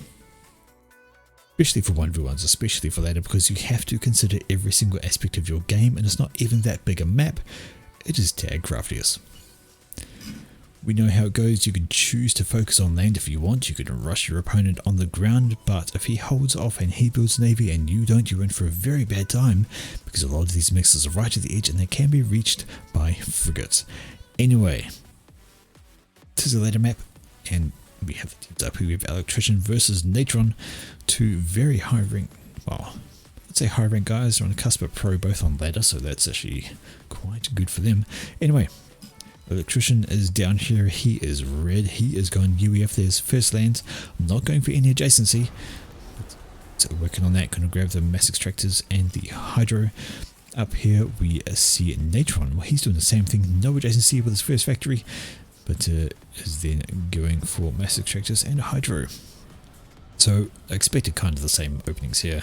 Get your land factory, get your mixes, get your engineer out to start on the hydro. There's a little bit of reclaim to be had to help boost your E while you do so. So life is good. Alrighty. Much reclaim on this map? Oh no, there's not. 1500 reclaim in total, with rocks splattered about the place, although some of them, actually quite a good number, don't have a marker on them, so there will be more reclaim than what is said. That's fine. We do have up on these plateaus, we have some hard to get to mass extractors from Navy. They're going to be at the right angle, at the right distance to lob shells over onto that, or they'll just be cruisers with attack missiles. So these are quite defensible, and they've got a nice big rock and a pair of mixers to grab. So not an awful idea to grab a transport just to pick up those for some extra income. There we go. Anyway, checking up here though is still just engineers. Wait, first Mantis coming out for Natron. So he has finished his hydro, thrown down some power and an air factory beside him to grab some adjacency. Going to have air. Checking up here we have, well, Navy is his second factory planned for Electrician, so he's going into Navy, whilst up here we see Natron's going in for air. Let's see who that's going to be the biggest advantage for. Remember, Navy out of here chucked out a sub and a frigate. Your sub can kill these underwater mixers, your frigate can kill these mixers over here, maybe even the hydro, so it could be a bad time for the section. Righty. Down here on top of the land factory, not much in the way of combat units. We have a couple of scouts out here, Mantis with some moles behind them just to give them a bit of intel so they know where they're going, and they're going to go engineer hunting, which they might well pick up because there's one down here who's having some fun, just doing a bit of reclaim, patrolling in the wrong direction. I'm sure that Electrician would prefer he go this way to grab all the rocks, not the trees. Sure, that is very annoying. That way, let's go that way. That way. The patrol orders, everyone telling him to go that way. He's wandering off to the wrong direction. Don't you just hate it when your engineers ignore blatant instructions? How far away from the patrol route does he want to go? That's a lot of mass not being reclaimed, which is what Electrician needs. See? His energy bar is full. He doesn't need energy. Dirty engineer going the wrong way. Anyhow, underwater mixers built here for Electrician. The engineer is off to the next one. These ones are done over here for Natron, and he's working on a naval factory. Factory is done. We see the first frigate is about to roll on. There it goes. We're going to see a sub. No, engineers. Maybe engineers to grab those mass extractors. Either way, frigate is on the loose, and we'll head up this way, one would imagine. Alright, we have Mantis up here is being plinked at by a snoop. Going to take forever and a half a day to wind that down, and finally this guy has patrolled in the correct direction to start grabbing the rocks. Ideal. Over the side we see a different engineer with a manual reclaim bunch, so that's actually going to work out a bit better for a bit of micro. Engineer has died over here to Mantis. Other engineers running away, and an archer. Nope, Archer stops. I was going to say an Archer trying to take on a Mantis is a bad idea. You're not going to get anything working on that front. Frigate is wandering on his way around. Can you stop that in time? Well, the answer is no. This factory will go up. See both these guys doing exactly the same thing. Commanders are moving to the corners Although we have Natron stopping up to pop down a factory, some men are reclaiming lined up, and of course these harassing units coming here popping off some mixers. We do have a striker coming to be defensive, but he's facing off against 2 Mantis. He's going to have some bad time. Down he goes without being able to kill a single one, and these guys are going to be able to pick off the max. However, his engineer here is ready to rebuild. And he's going to go up the bridge and rebuild those as well. Throw some T1 RT up here. It's a fun time. They can lob over the edge while other units cannot. Striker moves on up. Now facing off against 3 Mantis. We have 2 mass extractors down, and it's not looking good. More mass extractors going off here. So some good raiding by Natron. He is putting the pressure on Electrician. But having said that thing about pressure, you see the frigate here is quite busily shooting the ground half the time, the hydro other half the time, but is about to be introduced to a T1 point defense. He's going to have a really bad time staying there. The health just go. And we're going to see this frigate go away with 1 kill. I don't think he was worth it. In fact, it's probably the engineer here that he killed. There we go. So he killed an engineer on his way past. Now we have a sub out. We do have a counter sub out from Electrician, so that should be okay. We see here the raids have been defeated. They stopped. These guys are done. These guys are covered. Still have a single Mantis here, and he's trying to shoot the engineer, but instead he's hitting the mass extractor. As soon as that engine moves, he's going to die, and the mass extractor following afterwards. Just seen a couple of units take him out with ease. 3 kills, and a mass extractor on the way. Right, we have NG versus NG, except there's the commander in the way to ruin the battle, so we'll see you later to that engineer. He's just sitting there, quite happily, causing mayhem. A couple of units going on down, there we go. So we've got a few strikers have been tasked to clear this guy out, as they need to while the rebuild happens. Units we're pushing up this way there have run into more strikers, and there's a comm up here as well, so should they keep pushing that would die. But let's check out the map. Well, there was an engineer going up here for Electrician, but it's obviously been taken out because it never made it. These remained unbuilt. Compared to this one, there we go, we have what is commonly done, a radar slapped up here, because it is difficult to get rid of with T1 RD. Even though it looks like it should be close, it's still a fairly sizable to go for.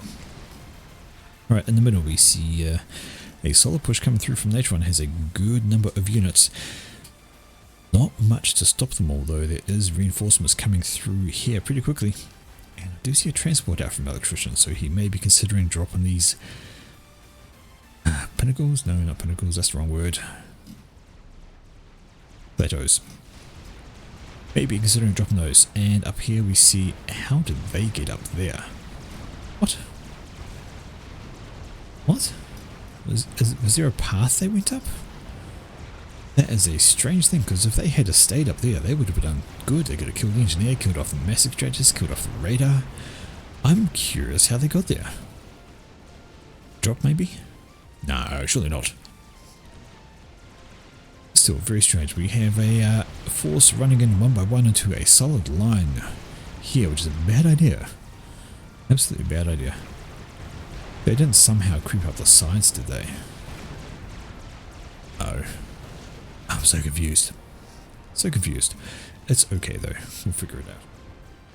Up here we see, well, this sub and the other sub had a fight, and the sub has come out on top. Unfortunately, another one pops off the production line, and he's going to have a very limited lifespan from here.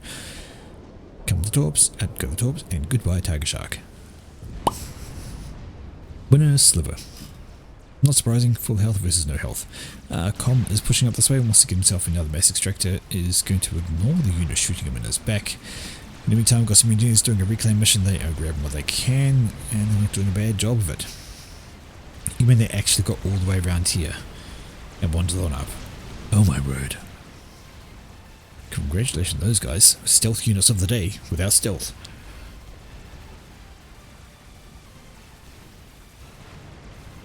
Ready. We have an underwater T2 mass. We have some units down here, once again being annoying, taking out the mixers. So I'm going to say looking like Natron is doing some pretty good work on the raiding, just being harassing here, there and everywhere. We have a sub that's on the surface and it's actually shooting down a mix. That's hilarious. These things have a tiny little dick gun and he's actually getting work done. Actually going to kill off a mass extractor, a sub. Right there. And he's going for the next one. How many mass extractors can this submarine get? Place your bets. He's killed one. We have another sub in the water. When is that going to get tasked to stop him? How many is he going to get before that? Have more raiding pushing down the middle. Another factory over here in the Navy. And we see there was the plateau drop from Electrician and a similar drop up here. Looks like Natron's just a little bit behind. Got an engineer on board that. Gonna grab the last plateau. Oh no, we got spotted. Well, that's a shame. Managed to get 2 mass extractors, but not quite the 3rd. If that guy had been a little bit slower, he could have grabbed 3 mass extractors, then he would have been good value. But look, there's another sub. Is it going to surface? Well, it's going to be a sub war first off, and obviously the Tiger Shark's going to win because health. If he pops up on the surface, he could finish off this thing before it regenerates too much. More subs are coming out, but while he's been focusing on the Navy a little bit more, these raids have been so annoying. Trying to handle them is just simply not working. We now have 3 naval factories up here for Natron and a 4th one over there, so he's well into the Navy game as well. We have 1, 2 factories up for Electrician. We have a idle engineer, could be rebuilding these mixers whilst the sub flies on past. Though that engineer won't last long with a frigate coming in. We shall see you later. Right, at the moment things are looking pretty good for Natron. He owns a good amount of the land, but hey, that's a pillar which actually got dropped up here. Managed to get dropped and take out all of that. But that's T2, so we have T2 for Electrician. That may be why he's a little bit behind. We do have T2 somewhere. There it is. T2 HQ out for Natron as well. I see an engineer. But no units as of yet. I think that pillar might have been the first, and it is now encountering bombers. Absolutely rude. Here's some AA to help save the day. Although the stun from Medusas is a pain in the butt, and the pillar goes down. We shall see you later. This is a good little swarm of submarines though. They can do some good damage here and maybe take out this factory before more subs come out, but there goes one. Still hear the bombers floating around. Another pillar on the row, and that bomber is going to go down. A couple of mantis over here picking on a poor engineer. He's done nothing wrong. And a push in the bottom as well, so those Medusas, so annoying. A stun effect. You might have T2, but against like mass Medusas spam, you get stunned over and over. You're going to have a bad time. Though the pillars will help clean up that force right there. All but good. Down here we have Tiger Sharks versus Slivers. That factory does go down. Tiger Sharks remain to keep taking down some mass extractors. So this guy gets away on 75 health, and he's actually going to be okay. Have frigates around the back here, and as you can see, they are having fun taking out mass extractors at the back, because that's what you do. Right, Navy coming around the top, more subs. In fact, we've got subs up here, and they're having a go at. This is actually really good positioning. If you are paying attention, you can pop your units so they'll fire at the factory, slowly kill the factory while stopping anything being built. And of course you get more units and they come and help out, and it's all good times. Right though, these guys getting work done. The Hydra is going to go down. They may be able to finish off that mass extractor there as well. I don't know if it's in range, but there is a Tiger Shark down here trying to stop them. I don't think he's going to make it in time. Frigates do have a lot of health, although a second Tiger Shark turns up. No, it's too little too late. They're going to get away with killing all of that. And as now 2/3 of the land belongs to Natron, 1/3 to Electrician. The Navy's looking, I'd say, fairly balanced. Oh, my word. That's rude. Didn't even need to do that. Could have just dropped a T1 unit to take care of things down there. But nope, he decided pillars are the way to go. He wants to deny that eco. And up here we see this naval factory has been found. Looks like some subs are going over to help take care of that. If they position themselves, they can do exactly the same thing and murder off. Right up here we have single TMD up for Natron. We need to be careful. More subs down here. So it looks like Electrician is determined to get success in the Navy game. If he can do that, he will be doing well. We do have a counter drop coming up. There's a whole bunch of T1 units coming up on here, and that's a radar, which is going to well, a T1 AA isn't going to do a lot against ground units or a single transport. It would have stopped a bomber, but unfortunately he did not use a bomber, and it's going to carry on. Probably going to die to this, so won't be able to drop the third island, but yeah, the unit's going to get down, transport's going to die, but that's what she wrote. Anyway, in the middle we do have another push coming through, a couple of rhinos up the front, just helping to slim things up, units coming in to protect, but also a push coming down from the bottom, so Natron's still pushing that there. And we see here, this is happening again. The factory is going to go down. This looks like these guys have been redirected to help clear out these south factories, leaving that one alone. But where is... oh, Electrician's comm is still up there. And right here we have this push is being completely squashed by all these units. However, leaves the mid open, so these units are going to try and push on him, but we have a responding defensive movement from Electrician. However, that leaves very little up top by his commander, who has 0 upgrades. And we haven't talked about Natron's commander. Well, he's over there, so this has all been about the units. There have been very little in the way of commander play in this. Both comms have really just been used for moving around, holding an area, you know, basically being like that, rather than being anything useful. And you see here, with control of the Navy, Electrician has upgraded the mixers in the water. So it's actually a bonus, because if he holds Navy, then they can't be destroyed by rounds, so he keeps that. And with the takedown of this factory here, all the Navy belongs to Electrician. And he could look at upgrading to T2 somewhere. Because if you have Navy, why wouldn't you? T2 Navy on this absolutely decimates. The question is, can he afford to do it with the amount of ground pressure he's got? Well, if he pops out T2 Navy, he's going to have a really good time. And will we see submarines pop out of the water? Because that's a dangerous thing. That is T2. That's a T2 gunship as well. In fact, we do, and so those guys come out and they start getting shot at right away. So they get out of range, and maybe they can take down the factory, although the Renegade comes out and is going to give some very good timing for that Renegade.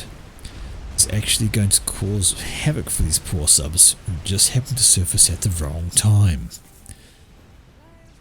Anyhow, things got a little static here. We see it's looking okay. Units are just holding the line. Holding the line here. Got a wee small counter push from a couple of, well, Pillar and a Striker come through. Just going to take out the mass extractors to nice and eco for a while. But say, why not? Kill off a couple of engineers that happen to be loitering in the area. Now this swarm of guys is going to come around and quickly demolish this slot. They're not going to last too much longer. Might be able to take down that if they don't start focusing on units, which they do. It's well and good. Torpedo bombers! So yeah, you're going to want T2 Navy now with cruisers, because that is T2 Air. And if you don't have T2 Air, or something to anti the T2 Air while your opponent does, you're going to have an even worse time. There was an attempt at building a factory down here, but that's been spotted. I don't think it's going to last too much longer. We have subs that are out of the water to use both their torpedoes and the deck cannons on this. Helps kill things off faster. More subs down here that are out of the water to take down mass extractors. And it just looks like at the moment Electrician is holding, just keeping things alive. Still don't see... oh, there we go. There's a T2 Navy shift on this factory down here. I would have gone with this one, which has the assistance on it as a personal thing, but that's just me. Anyway, torpedo bomber loitering around. I'm guessing it's going to go for these guys. We have had another factory pop up here. So it looks like Natron doesn't want to remain out of the... I'm sure there used to be units here. I wonder what happened to them. Wasn't paying attention, I was looking at other things. Anyway, we have a bit of a counter push from Electrician, so he's just making a bit of progress back. We have some parashields wandering around with his T2 units to help keep them alive. That does a good job against T1 Arty as well, keeping things flowing there. Alright, Natron's comm is sitting still, not doing a heck of a lot. We see there were some Corsairs out, but they have been picked up by Electrician's air, and the T1 Inties are smoothing things over. Looks like they didn't quite get all the torpedo bombers. There's another one out there, but these guys have finished off this entire area. Good times. And this is actually a pretty reasonable push. Got to be careful though, there are some T1 point defense, and those will absolutely shred ground units. Especially if they spend their time shooting at units instead. Some T1 RD is coming over, helping clear those out. It's going to help. Parashield is moving back, and rightfully so. Probably too many units as well as a point defense to try and take on. Over here we've got an engineer trying to do some reclaim business, but the subs to say no. Up here these two guys are trying to finish off the factory, but there has been a sub that was completed, and I don't know if they're going to succeed. It's going to be a close thing. Oh, they changed up at the wrong time. Needs to change up like a while earlier to kill that off. Although there's more subs coming in, they'll be fine. Okay, big push coming through the middle. Need to redirect these guys back, which is already happening. And there is a push at the top as well. We have a bunch of pillars and residents helping to keep that under control. And Electrician goes for an upgrade on his comm to help on the ground game. How's that upgrade going? Well, that's 2/3 done. That's going to be nasty.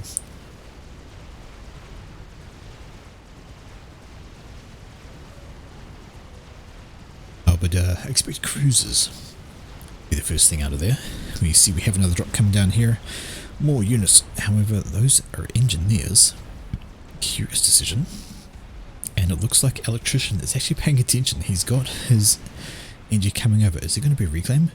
There is indeed. Where is Natron's focus? Well, it's not here, I can tell you that. Because these guys are getting hoovered up by the one.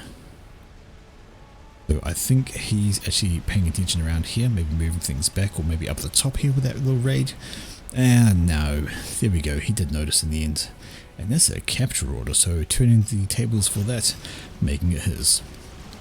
Alright, this push up the top has done good work. Has managed to roll on through and take out basically everything. And there we go, that is a cruiser. That is the right choice for Navy at this time, because there's nothing in the water to stop him. And that's going to cause absolute havoc. Gun upgrade almost done there for Electrician. Get the comm into the party. Try and help things out. But this cruiser is going to be key. Get this guy out and you can start absolutely destroying everything. And also, good defense against torpedo bombers. So we'll see how this plays out. Push up here has been slowed. Will the factory survive? Because these engineers ahoy, and they can go on a reclaim mission and keep things alive. Right, the push has fallen back, but we have another mass push coming in from this way. We do see there is a triad with a TMD in the mix, and the commander is loitering as well to take care of things. Let's see how we're going. How's that cruiser? Well, it is 2/3 done.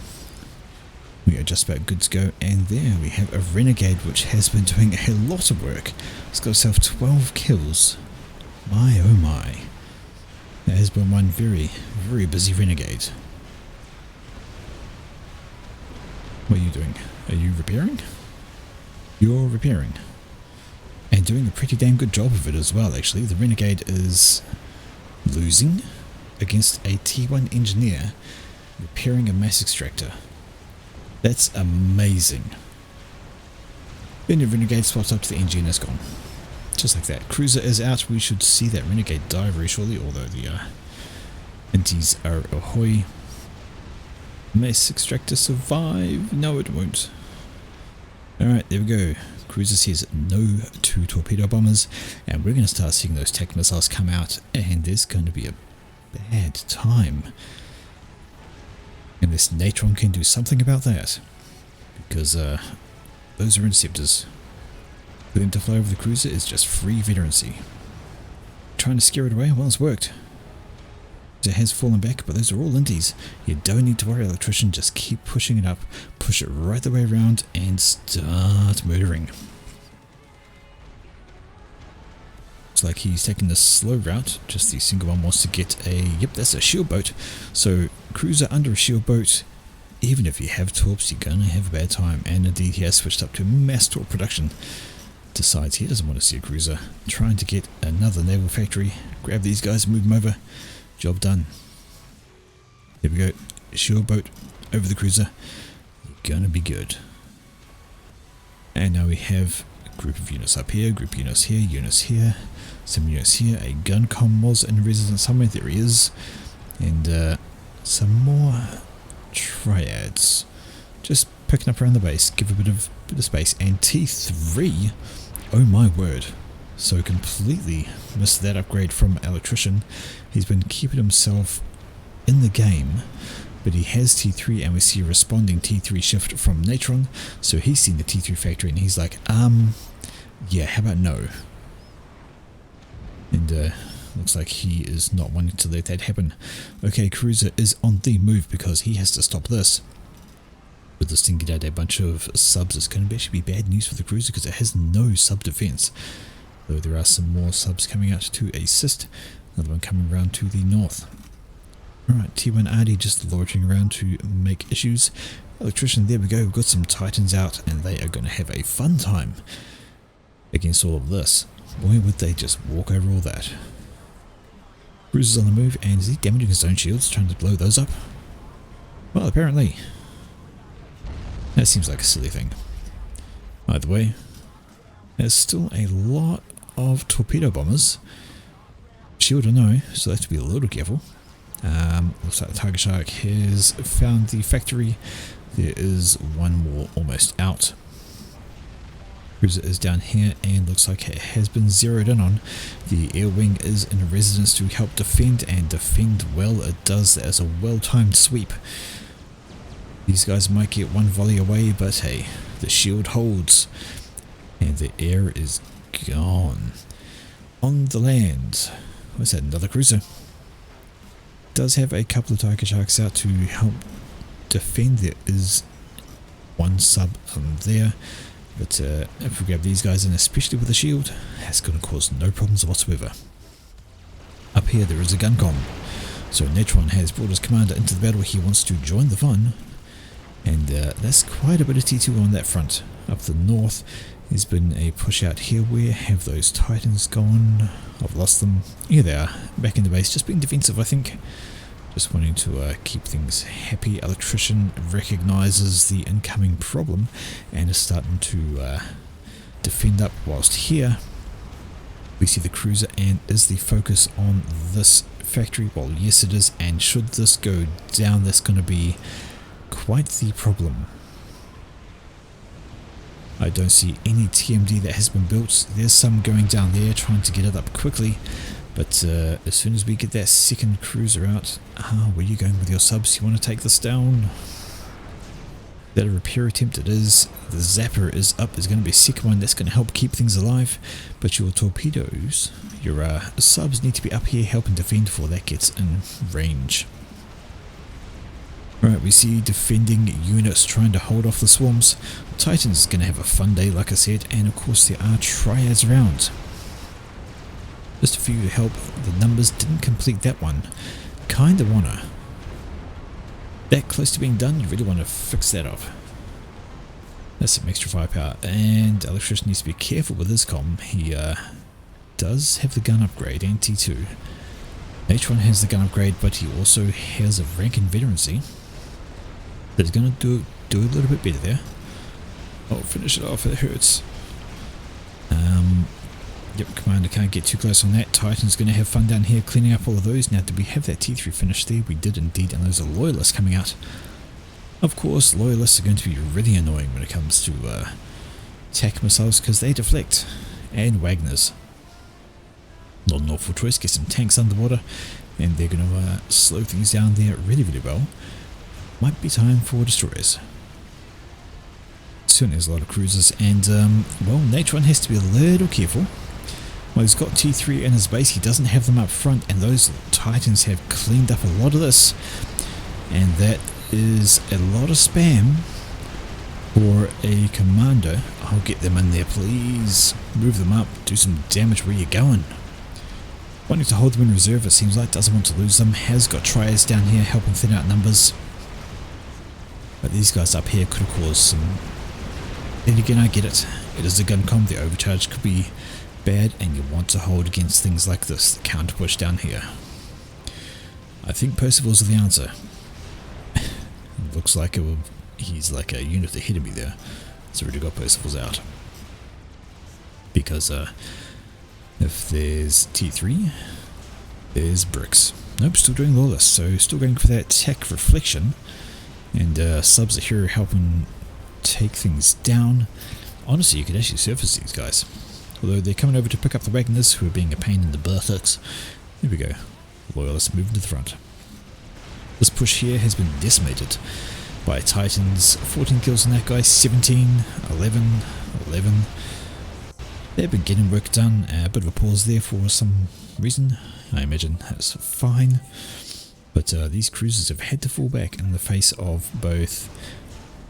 You've got some zappers and loyalists trying to redirect things, and that's a transport, a very damaged transport coming out. But I think there's enough tech missiles coming in here to overwhelm. Yes, indeed there is. It's just enough coming over to stop everything, and it could very well die. Okay, transport has been spotted and is going down.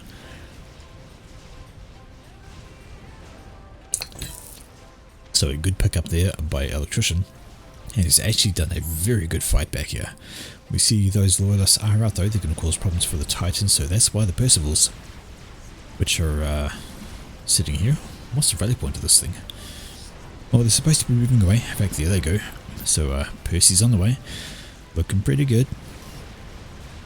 How's that factory? Well, it's still there. Looks like there has been a change. The cruisers have switched up to go for some eco. Why not? Right, because some subs up here, they have found this factory, but they haven't found this factory down here, which is not actually currently building. We do have torpedo boats. Honestly, I would have just gone destroyers. Destroyers can handle torpedoes. They can also bombard the land, which is something you probably want. And we see here the loyalists are pushing up the middle. They're causing an issue. They could just keep pushing right on up if they wanted. There's not a lot to stop them. Cruisers are having another go at... What are they going for? They're going for that? Going for that, but they're not going to get much through. The occasional missile perhaps. Yeah, it's going to take too long to rush those down, and we have some subs rolling on out. So there's the torpedo boats. They can come in and keep those guys alive. Let's see, a destroyer will be able to pop off these things. We'll see Titans have maneuvered to stop the loyalists coming in. There's a commander being dropped. Ooh. That was close. That was close. Commander was in that transport and just about got picked out of the air.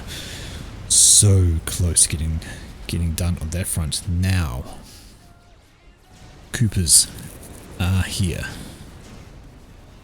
These guys are not going to last in the face of Coopers. These guys are very strong.